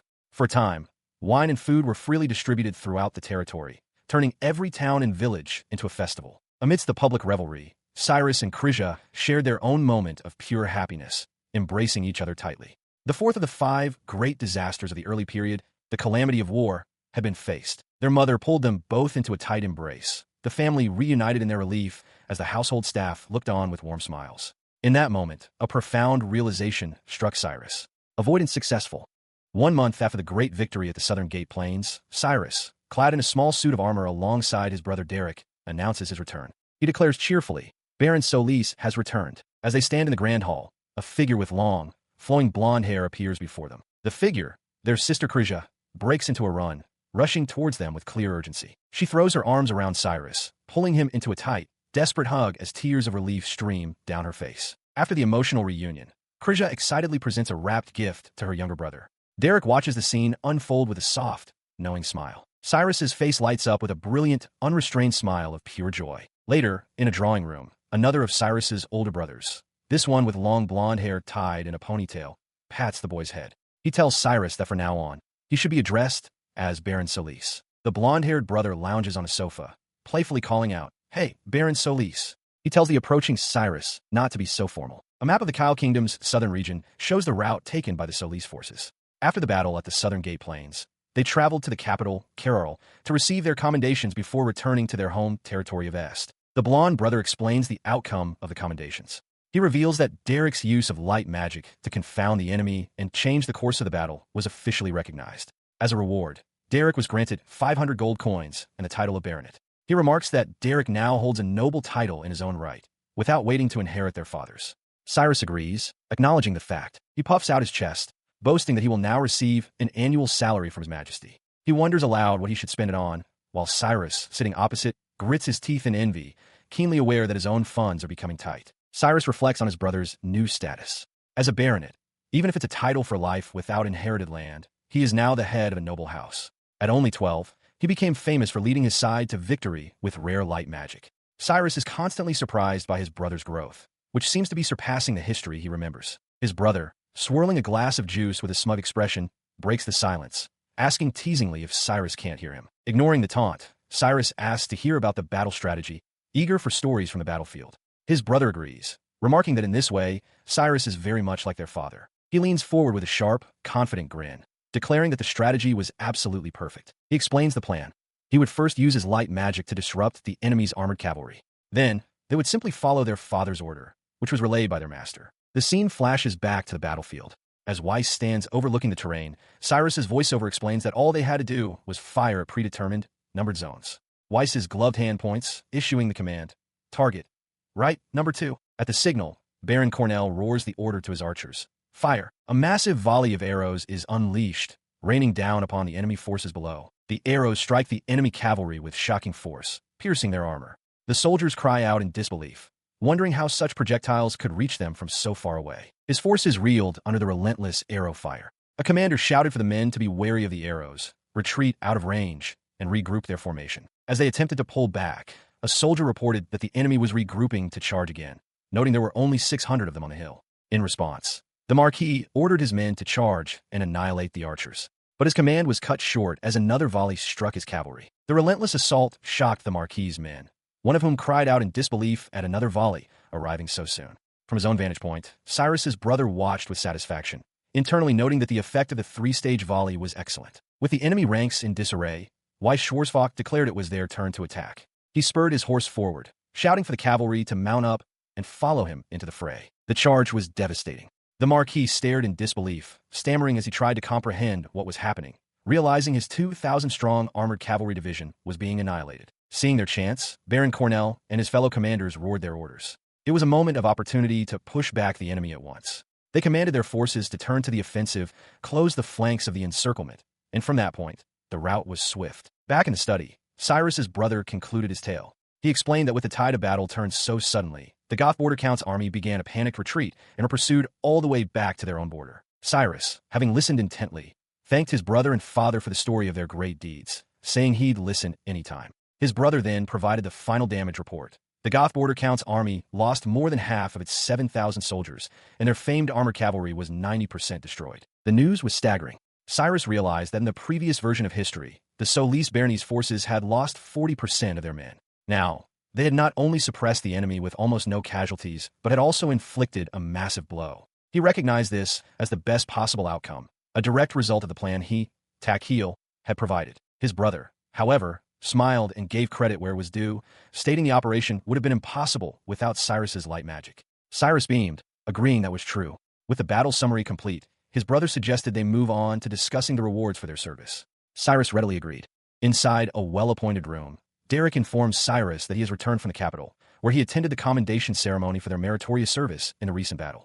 Cyrus exclaims in acknowledgement, understanding the purpose of his brother's trip. He continues, explaining that the highest overall commendation was awarded to Marquis Hasberg.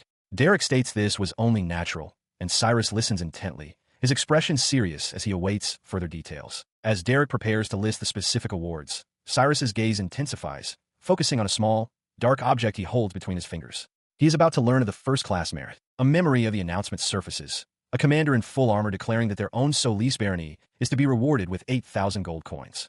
Cyrus, standing before him, looks up in wide-eyed shock at the immense sum. Another memory follows, this one the journey home.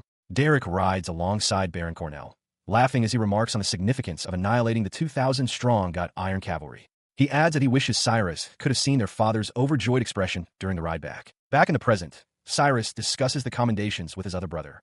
The blonde-haired noble explains that the second-class merit went to their uncle, Baron Cornell, for his contribution to the encampment's construction, a recommendation their father pushed for strongly. Cyrus agrees that it was a fitting reward. The brother adds that the third-class merit was awarded to Viscount Kyrias for seizing the right moment to launch a decisive attack. The conversation returns to just Cyrus and Derek. Cyrus expresses his satisfaction, noting that thanks to his stepbrother's achievements, those who once derided him as the shadow of the battlefield will be silenced. Derek confirms this, adding that their uncle and the barony soldiers were also extremely pleased. As he listens, Cyrus thoughtfully chews on the small object from before. He muses that since it was a defensive war, they received gold instead of territory, which is far more beneficial for their lands. Just then, another thought strikes him. He recalls being told that, under the Marquis's orders, the Solis and Cornell forces were tasked with the cleanup of the battlefield. An empty plate on the table mirrors his sudden question. Clean up? He asks Derek. Derek's demeanor shifts. He looks at Cyrus and asks grimly if he thought they could just leave the bodies of the soldiers and their horses where they fell. The implication dawns on Cyrus, and his face fills with dawning horror. He mentally reviews the spoils of war, recalling that the recovered weapons and war horses were first entrusted to the Margrave before being redistributed. Because his forces handled the road maintenance, they received preferential allocation. He struggles for a moment to remember the exact figures. He continues his assessment, acknowledging that beyond the risk of disease, failing to properly bury the dead could attract monsters. He confirms this fact before calculating the gains. Weapons and armor for 1,000 men and 250 warhorses. He realizes with surprise that this is more than the number of troops he had deployed. His brother, Derek, clarifies that the haul includes items that are riddled with holes or completely crushed. He explains the process. Reparable items are fixed, while those beyond saving are sold as raw materials to blacksmiths. Noticing Cyrus's somber expression, Derek asks him what's wrong. Cyrus quickly forces a smile, waving off the concern and insisting that it is nothing. The source of his disquiet is the practice of reusing armor from fallen soldiers. He internally reflects that when one stops to think about it, the idea is quite gruesome. He shakes his head slightly, trying to push the thought away. While he understands that wasting no resources is a matter of course here, he admits to himself that it's a difficult concept to reconcile with his modern sensibilities. Suddenly, a powerful realization strikes him. The massive quantity of spoils, the 8,000 gold coins, and the resulting economic surplus for the Solis barony. This is a massive opportunity. His change in demeanor doesn't go unnoticed. Derek grabs him, his own eyes alight with excitement, declaring that there are more operations planned after the 7 Arrows and that they must utilize this new capital. He calls out to Cyrus by his alias, Takheel. Derek leans in conspiratorially, teasing that he can see Cyrus is already plotting something new. Caught, Cyrus laughs, realizing Derek had snuck up behind him. He makes a mental note to be more careful about letting his plans show on his face. Later, the results of his planning become clear as the structure of the Solis Baron's army is greatly reformed. A banner proudly displays the new forces, a newly established Solis Iron Cavalry of 200 riders, a Solis Cavalry of 100, a Solis Archer Corps of 350, and a 50-strong twin-headed Eagle Mercenary Corps, all supported by 200 reserve war horses. He reflected on the recent changes to his forces. With the addition of mercenaries, the standing army had been reinforced. While every soldier was necessary, the sheer difference in destructive power between the units was vast. To that end, he had already given new orders to the commander of his most powerful asset. Kneeling before Cyrus, Schwarzfalk accepted an extension of his contract and further requests.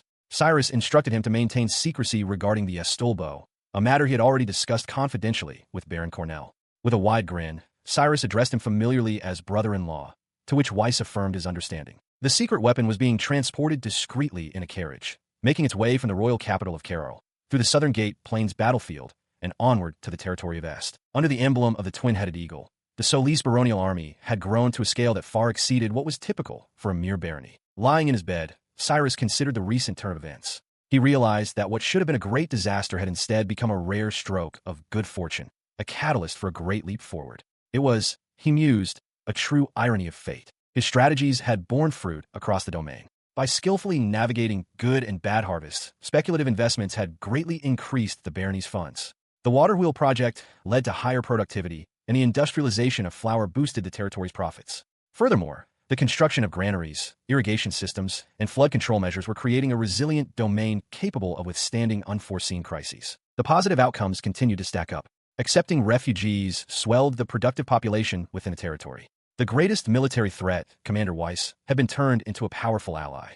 And instead of suffering the ravages of war, the domain had achieved a great victory, strengthening its forces and acquiring immense capital. A smile touched his lips as he summarized the situation in his mind, turning calamity into fortune. But his thoughts quickly shifted to the future. Flood control measures were progressing steadily, and more importantly, the foundation was being laid to respond to the next war, the one he predicted would follow the recent 5 great calamities. His eyes widened with sharp focus, a fierce grin spreading across his face as he pointed toward the unseen future. Everything was going smoothly. No, he corrected himself with manic glee. It was going even better than planned. He felt his plans were unfolding even better than expected, but a sobering thought tempered his confidence. He did not yet know the true irony of fate. This fate, he mused, was much like the old saying, the nail that sticks out gets hammered down. It was preparing to bring about a new future, but one that carried with it unknown enemies and unforeseen calamities. On the windowsill before him lay a thick tome, the Solis Baronial History, a chronicle of the very land now poised on the brink of this tumultuous change.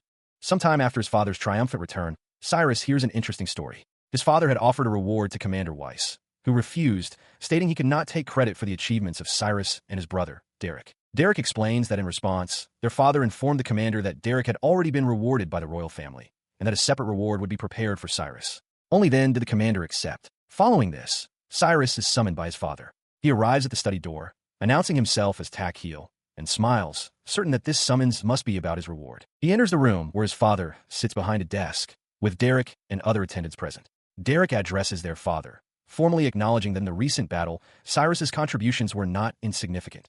Cyrus eagerly wonders what he will receive. Provoked by the dismissive phrasing, Cyrus bursts out, declaring that the use of light magic, the earth magic traps, and the invention and application of the Estoril bow were all his ideas. Derek looks on, annoyed. Derek silently fumes. He knows what Cyrus says is true, but he finds it unbelievable that a 9-year-old child could speak of such accomplishments so openly. Their father cuts in, stating that officially, Cyrus's contribution is considered not insignificant. As a reward, he will be granted 1,500 gold coins, but with conditions.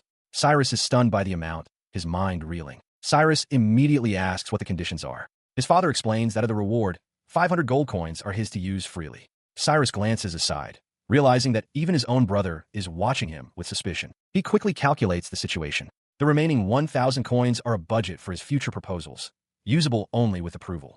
He thinks to himself with a sly expression that this isn't much different from his current arrangement. Deciding it's best not to complain and risk the reward, Cyrus bows his head. He gratefully accepts the terms, but then looks up, stating he has one point he'd like to confirm with his father. He began his clarification by asking if the previously approved budget for the embankment and flood control projects was separate from this new offer. His father, however, misinterpreted the question as a greedy negotiation tactic. The Baron's face contorted with anger as he accused Cyrus of being a swindler, looking to exploit the situation for even more money. Caught between them, Krija flinched, terrified by her father's sudden rage. Seeing her father's fury, Krija quickly stepped in, assuring him that Cyrus was reasonable and would surely understand if they just talked it through. Internally, however, she knew that directly opposing their father was a terrible idea. The Baron paid her no mind, instead turning his anger on the steward. He shouted at Raymond, accusing him of trying to escape responsibility by passing the issue on. In stark contrast to the Baron's outburst, Raymond calmly adjusted his cravat, remarking that Lord Takar had saved the Solis family on numerous occasions. His anger spent, the father presented a small, ornate box, declaring it the budget for Cyrus's new proposal. Raymond watched, inwardly praising the boy's brilliant deflection while simultaneously feeling a pang of sympathy for the easily manipulated Baron. A somber thought crossed his mind. If history remained unchanged, this happy family scene would be completely gone in 7 years. The heavy atmosphere was shattered in an instant. Krija bounded forward with wide, sparkling eyes, demanding to know what her reward would be for her part in all this. Her innocent demand threw the family into a moment of affectionate chaos. Krija clung to Cyrus, who was also being accosted by his exasperated older brother, Derek, while their mother smiled warmly at the scene. Overcome with emotion, Cyrus declared that he would protect them all. He formally accepted the 1,500 gold coins, vowing to use them to seize a new future. His father and Krija looked on, the Baron giving a simple, affirming grunt. Later, in the solitude of his room, he reflected on his victory. He had successfully secured the 1,500 gold coins, a feat he knew was only possible thanks to his mother's timely support. With that settled, he turned his thoughts to the great flood predicted for the next year. Preparations were on track, and he just needed to continue monitoring their progress to ensure precision. His gaze fell upon a projection detailing the future. While he was on the verge of overcoming the first 5 great disasters of his past life, 2 more massive calamities awaited him. In 4 years, his brother's death in battle and the subsequent devastation of war. In 7 years, the death of his family by plague and catastrophic damage to their domain. He stood alone, contemplating the immense task ahead. To save his brother and counter the effects of the war, he would have to participate in the conflict himself. The realization brought a fresh wave of concerns. He questioned if, at the tender age of 13, he would even be permitted to enter his first battle. And even if he was, how could he, a person of ordinary swordsmanship, possibly hope to change the outcome of a war? He knew that for the next 4 years, he would be powerless. But as his hand tightened into a fist, he vowed that he would absolutely not let his family's tragic fate come to pass. To achieve this, he had to execute 3 critical plans: establishing a reception point, implementing a training program for archers, and developing the settlement he had proposed to the commander. Only by succeeding in all 3 could he hope to save his brother from the destiny of death that awaited him. He had to hurry. His brother's fate was not the only challenge weighing on him. He shifted on his bed, contemplating the other great difficulty: the plague countermeasures needed in 7 years. He knew almost nothing about the disease and, as a result, had no effective plan to combat it. The weight of it all pressed down on him as he lay in bed, but then he shot upright with a start. He understood that his current approach was too slow. The more he thought about it, the more he realized his own power was hopelessly inadequate for the task. To overcome this inadequacy, he would need the personnel, the authority, and the capital to command an entire city at will. He clenched his fist, his mind racing. But before any of that, he needed one thing above all else: gold. With his goal clear, he resolved to get the money from his father, no matter what. He didn't care if he was called a miser. Saving his family required funds. This was no time for despair. He also knew that while gathering money, he had to simultaneously begin searching for the right people. He knew it couldn't be just any talent. He needed a presence capable of overturning a hopelessly disadvantageous war, a being with the potential to change everything. He had to find a magic user. The years passed. In the year 503 of the Kyle calendar, Cyrus turned 10. At the next regular assembly, he immediately requested permission to construct and operate a shooting range. Though his father was hesitant, a single word from his mother secured the approval. Until now, his plans had been reactive. From this point forward, he would go on the offensive. With his first step secured, he turned to leave, calling out to his attendant. He informed and that things were about to get busy, apologizing in advance. The time had finally come. Solis von Tekir, now 10 years old, announces that the time has come to begin the 7th arrow. He turns to his attendant, Eliza, and asks for her help. With a smile, she readily agrees. He then proceeds to a refugee camp's reception area, calling out for someone named Claire. She appears, surprised to see the prodigy of the Solis family there. As they walk, Cyrus asks about the land's utilization rate. Claire explains that while it was once at 90% capacity during its peak, it's now down to about 20%. She assures him there is plenty of vacant land to use, as they have been adjusting resident placements. Internally, Cyrus marvels at his father's foresight, realizing he had secured this land for a project and kept it ready to be handed over at any time. He thanks Claire, relieved that they can now begin construction on the shooting gallery. Her expression turns serious, however, as she questions if this is truly a good idea, voicing her reservations. Meanwhile, during a regular meeting, Cyrus's father reflects on that specific plot of land. It had been set aside with the intention of promoting settlement in their domain by establishing directly managed businesses, such as restaurants and inns. Elsewhere, his sister Krija considers the plan. She notes that offering free meal vouchers as prizes for the shooting gallery is a good way to attract people, and the location is excellent. However, she worries that this will cause her to stand out. Back with Cyrus, he is flustered by Claire's hesitation, wondering what could possibly be inconvenient about his proposal. He stammers, insisting there is no issue. He demands to know what she meant. Claire and Eliza then reveal what they heard from people at the reception desk. A brothel is scheduled to be built nearby. The news brings a wide grin to his father's face. He had heard there were such job offers being made to the refugees and realizes with amusement that a brothel must have been the directly managed business his own father had in mind. The revelation finally dawns on Cyrus, who now understands the reluctance to build a shooting gallery with so much foot traffic. He realizes Claire was also unaware of this. He instructs her to proceed with the plan regardless, as the area around the shooting gallery is intended to become a food district anyway. She agrees. He turns to the dark-haired noblewoman, explaining that the shooting gallery will have an attached reception desk and will require staff. He asks her to proactively handle the hiring, focusing on young women as a preemptive measure.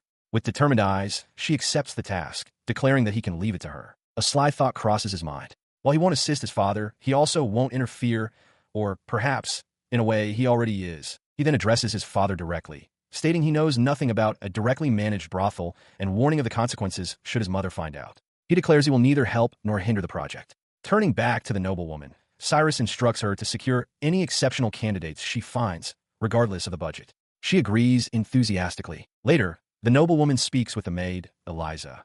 She explains that the reception desk will also serve to secure employment for and protect refugees, people from the slums, and orphans. Even if the refugee situation stabilizes, they will hold onto valuable personnel, just as they did with Claire. She mentions that there is a trustworthy child at the orphanage. She smiles, confident that she will be able to rely on this person's strength in the future. In the background, Cyrus observes, thinking to himself that with the shooting gallery and reception desk now on track, the time has finally come. His gaze turns outward as he resolves to begin his search for mages in earnest. This decision triggers a memory from 5 years prior, in the Kyrie year 498, when he was 5. He sits at a desk, clutching his head in frustration, consumed by a single, desperate need. He must have a mage. He recalls the overwhelming feeling that it was an impossible game. He needed his own personal mage. Without one, he could never defeat the Empire. The thought was maddening. It was then he learned that in this world, mages are broadly divided into 2 types. The first are bloodline mages, who awaken their power from noble lineages appointed by the king. The second are commoner mages, who possess magical aptitude without noble blood. With 250 noble families in the Kairu kingdom, there are an estimated 250 to 2,000 bloodline mages.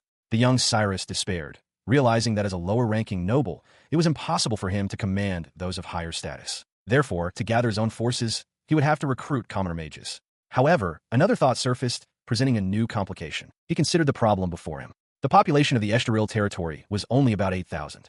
A formal ceremony to check for magical aptitude was expensive, making it impossible to test every citizen. He slumped in his chair, realizing that finding only 1 or 2 mages after all that effort would be a pointless endeavor. Searching for an alternative, he began flipping through the barony's historical records. His fingers, which had previously skipped over pages of dense, fine print, now paused. He had found a detailed list, names, ages, and residences of the barony's citizens. His eyes widened as he spotted a column labeled Aptitude. A jolt of excitement ran through him. This was incredible.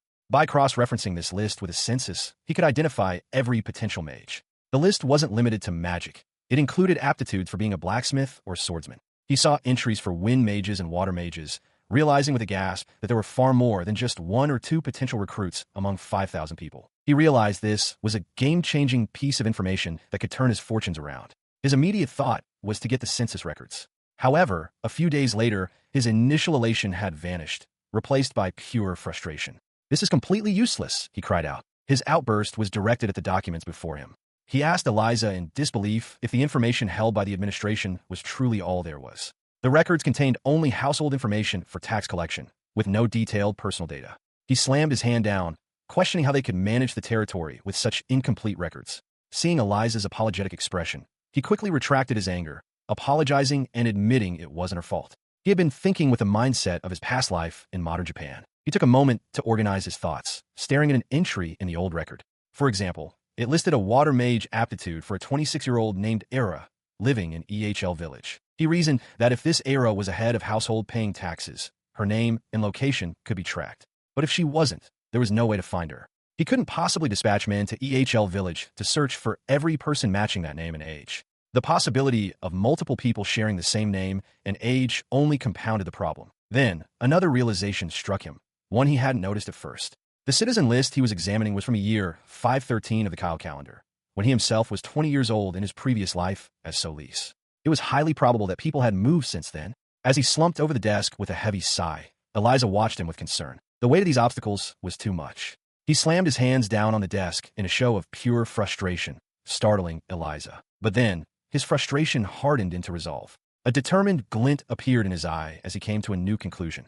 If a proper census didn't exist in this world, then he would have to be the one to create it. His resolve was firm.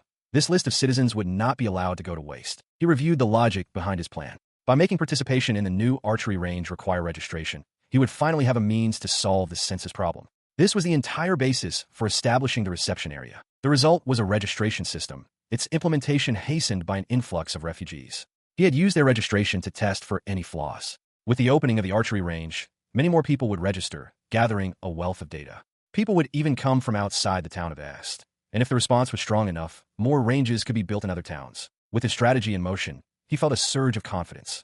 All that remained was for him to diligently cross-reference the data, and the list of mage candidates would be complete. He acknowledged the potential problem of other nobles poaching any rare mages he discovered, but set the issue aside for later consideration. Several months later, the day finally arrived. Cyrus's eyes widened with excitement as he realized the archery range was opening today. He adjusted his ascot with a determined smile, ready to see his work come to fruition. It was time for an inspection. His inspection revealed a bustling scene. A large, lively crowd had gathered in front of the archery range's reception booth, far exceeding a simple gathering. Within the crowd, a man encouraged his companion, a young woman named Carleen.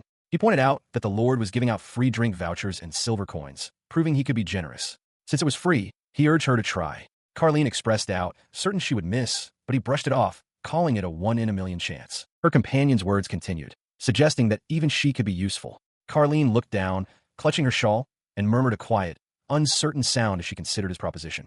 With open arms and a bright smile, a young woman named Ms. Allie welcomes a growing crowd to a newly opened archery range, its entrance adorned with festive pennants. She explains the rules for first-time registration. Participation is free for up to 30 shots a day per person, and high scores are rewarded with prizes.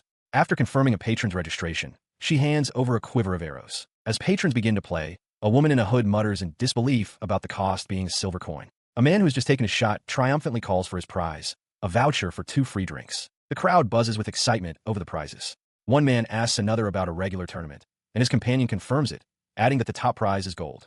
He's even heard rumors that the grand annual tournament offers a prize of several dozen gold coins, shocking the other man. Fired up by this revelation, one of the men slams his hand down, declaring his intent to take this seriously. He vows to practice every day to hone his skills, aiming to win gold and drink for free. Observing the scene from a short distance, Cyrus remarks to his maid, Eliza, that the place is certainly getting lively.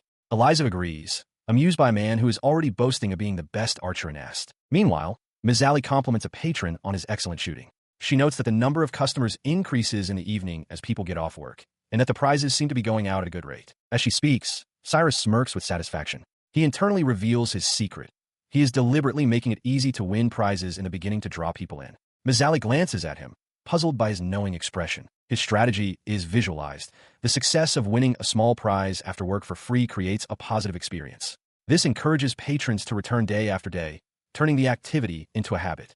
Only later will the difficulty be increased to control the rate at which prizes are won. He internally gloats, confident that no one will escape the habit loop he has engineered, a cycle of trigger, repetition, and reward. Mizali looks at him and dryly comments that his thoughts are written all over his face. He expressed his satisfaction to Mizali, noting how well the new archery range was running. Mizali remarked on her surprise that he had integrated the range's management into the standing army's duties, but conceded that crossbows required specialized personnel to manage. He continued, explaining that the range serves as a training facility for soldiers during off-peak hours, and in return, the barony covers their wages. He added his thanks to Raymond for getting the administrative costs covered by the government. Their discussion was abruptly cut short by an angry shout. "Hey, what do you mean there are no prizes?" Cyrus turned, startled. The outburst came from a man claiming a score of 55 points. Mizali stepped in, assuring Cyrus she would handle it. She calmly informed the man that they had anticipated such fraud, then asked to see his score certificate, revealing she already had a report from the official score that his actual score was only 13. The man gritted his teeth, his deception exposed. A large guard immediately stepped forward, towering over him and asking if there was a problem. The would-be cheater was visibly intimidated, while Cyrus watched the scene with disdain. With the situation resolved, Mizali muttered that the man wouldn't be coming back. Cyrus cheerfully agreed, confirming the man was now on the blacklist. He reasoned that since the range was free, guards were essential. Mizali dryly suggested Cyrus shouldn't come back either, but he simply smiled. His satisfaction was interrupted by another commotion, making him wonder what was happening now. He internally noted that at this rate, the number of registered participants would increase significantly, keeping his plans to find mages and strengthen the populace on track. Before he could investigate, Mizali suddenly scooped him up into her arms, declaring that he couldn't see from his height. As she started to carry him away, Cyrus was completely flustered, a wave of guilt washing over him as he was reminded that he was still just a boy in body, despite his adult mind. She moved quickly, carrying him away as onlookers shouted in amazement at the display. Meanwhile, another archer captured the attention of Carlene. She wondered aloud if the young girl at the shooting line was the source of the commotion, observing that while she seemed unfamiliar with handling a bow, there was something more to her performance. Her thought was punctuated by the sharp sound of an arrow striking the absolute center of the target. Both Cyrus and Mizali, having paused, stared in stunned silence at the perfect shot. He stares in astonishment, a thought suddenly occurring to him. It is only a rumor, but it is said that mages possess certain traits that reveal their elemental aptitude. His gaze drifts to Mizali. He considers the possibility, however remote, that she might be connected to this idea. Meanwhile, in the study of the Baron's mansion, a hand places a finished document on a desk. A quiet voice confirms it's done. At his desk, Cyrus works with intense focus. An hour prior, he had begun the arduous task of manually transcribing a list of all individuals with magical aptitude from the territory census records. He then meticulously cuts the long list into individual strips of paper. His process involves converting their birth years to their current age and then reorganizing the strips into new lists sorted by address and age. The sheer tedium of the manual labor leaves him slumped in his chair, exhausted. He quietly wishes for a computer and spreadsheet software, tools that would have made this work trivial. But as he continues, his eyes widen in disbelief. He jolts upright, staring at his findings and shouting that what he's discovered is simply impossible. He internally processes the staggering numbers. According to common knowledge, only 1 in 500 people is a magic user, which should mean the Estol territory has 2 at most. And yet, his list of potential candidates numbers 200. A new resolve fills him. He decides to narrow the search, focusing on residents currently over the age of 10. After that, he'll cross-reference the names with the registration list from his shooting gallery. He realizes with a start that just because they haven't been found doesn't mean they don't exist in such numbers. As he sorts through the paper strips, one in particular catches his eye. He picks it up, a question forming in his mind. He sinks to the floor, staring intently at the name written on the small piece of paper. He wonders aloud if such a coincidence could even be possible, but then immediately dismisses the idea. There is no mistake. A soft look of understanding settles on his face. "I see," he murmurs, realizing the person he sought has been so close this entire time. 3 months after the shooting gallery first opened its doors, a confident smile spreads across his face. He has found her, the first one. In a quiet moment, a hand rests on a simple wooden cup. The scene settles in the break room of a shooting range, where the woman known as Claire apologizes to Cyrus for the humble meeting place, comparing it to a part-timer's break area. He reassures her, saying he finds the simple setting rather calming. She then presents him with a file, explaining it contains the registration information from the previous day. Cyrus notes that the numbers are higher than usual and thanks her. Beaming with pride, Claire announces that for the first time, the number of daily registrants has surpassed 100. Claire continues her enthusiastic report, pointing to a map of the territory. She confirms that the shooting ranges in the other 4 towns and villages, Demos, Fran, Maz, and Phobos, are also thriving. With information flowing in from all locations, The total number of registered members has already exceeded 1,000. The business is so popular that they are actively expanding their branches. Hearing this, Cyrus smiles warmly. He praises Claire and everyone involved, acknowledging that the enterprise has become a full-blown boom in the Estol territory, and thanks her again. She is visibly delighted by the success and his gratitude. Claire reflects on her past connection to Cyrus, realizing that in this life, their meeting was sooner, and he has become an even more precious person to her. As she thinks, Cyrus muses aloud that it is about time to hold a regular tournament. He trails off, then apologizes, admitting he had forgotten something due to his busy schedule. Claire smiles, understanding that it can't be helped. She has, after all, become his de facto aide, managing 5 shooting ranges and over 50 personnel. Remembering his plan, Cyrus asks Claire if she can gather the most talented people from each department. He explains his intention to form an executive committee for the tournament he just mentioned. With impressive speed, Claire declares that the selection of excellent personnel is already complete and she will summon them immediately. A relieved Cyrus thanks her, then adds a request. He would like to recommend a few people for the operations committee himself. She agrees without hesitation. Cyrus's true strategy is revealed in his thoughts. He plans to find magic user candidates and invite them to the operations committee. This provides a reason to perform an aptitude confirmation ritual and allows him to vet their loyalty and character beforehand. The goal is to prevent other lords from poaching his talent. He considers that some might be swayed by money, and he needs to identify those types before they can betray him. He continues to lay out the plan, explaining that once the executive committee is formed, they will hold a series of discussions before seeking final approval for the tournament at the regular meeting. Claire, clasping her hands with a bright smile, eagerly accepts the responsibility. As he jots down notes, Cyrus internally acknowledges her impressive capability, a fact for which he is grateful, though a hint of concern lingers. His unspoken concern prompts him to ask, "Claire, are you getting enough rest?" She turns to him with a burst of energy, her fist clenched in determination. She declares that she can't possibly rest now, not when she has the chance to be so useful. Faced with her unwavering zeal, he quietly concedes. "Yeah, thanks. So he says, then adds that they can all rest together once the tournament is over. His apology, however, leaves Claire looking at him in utter confusion.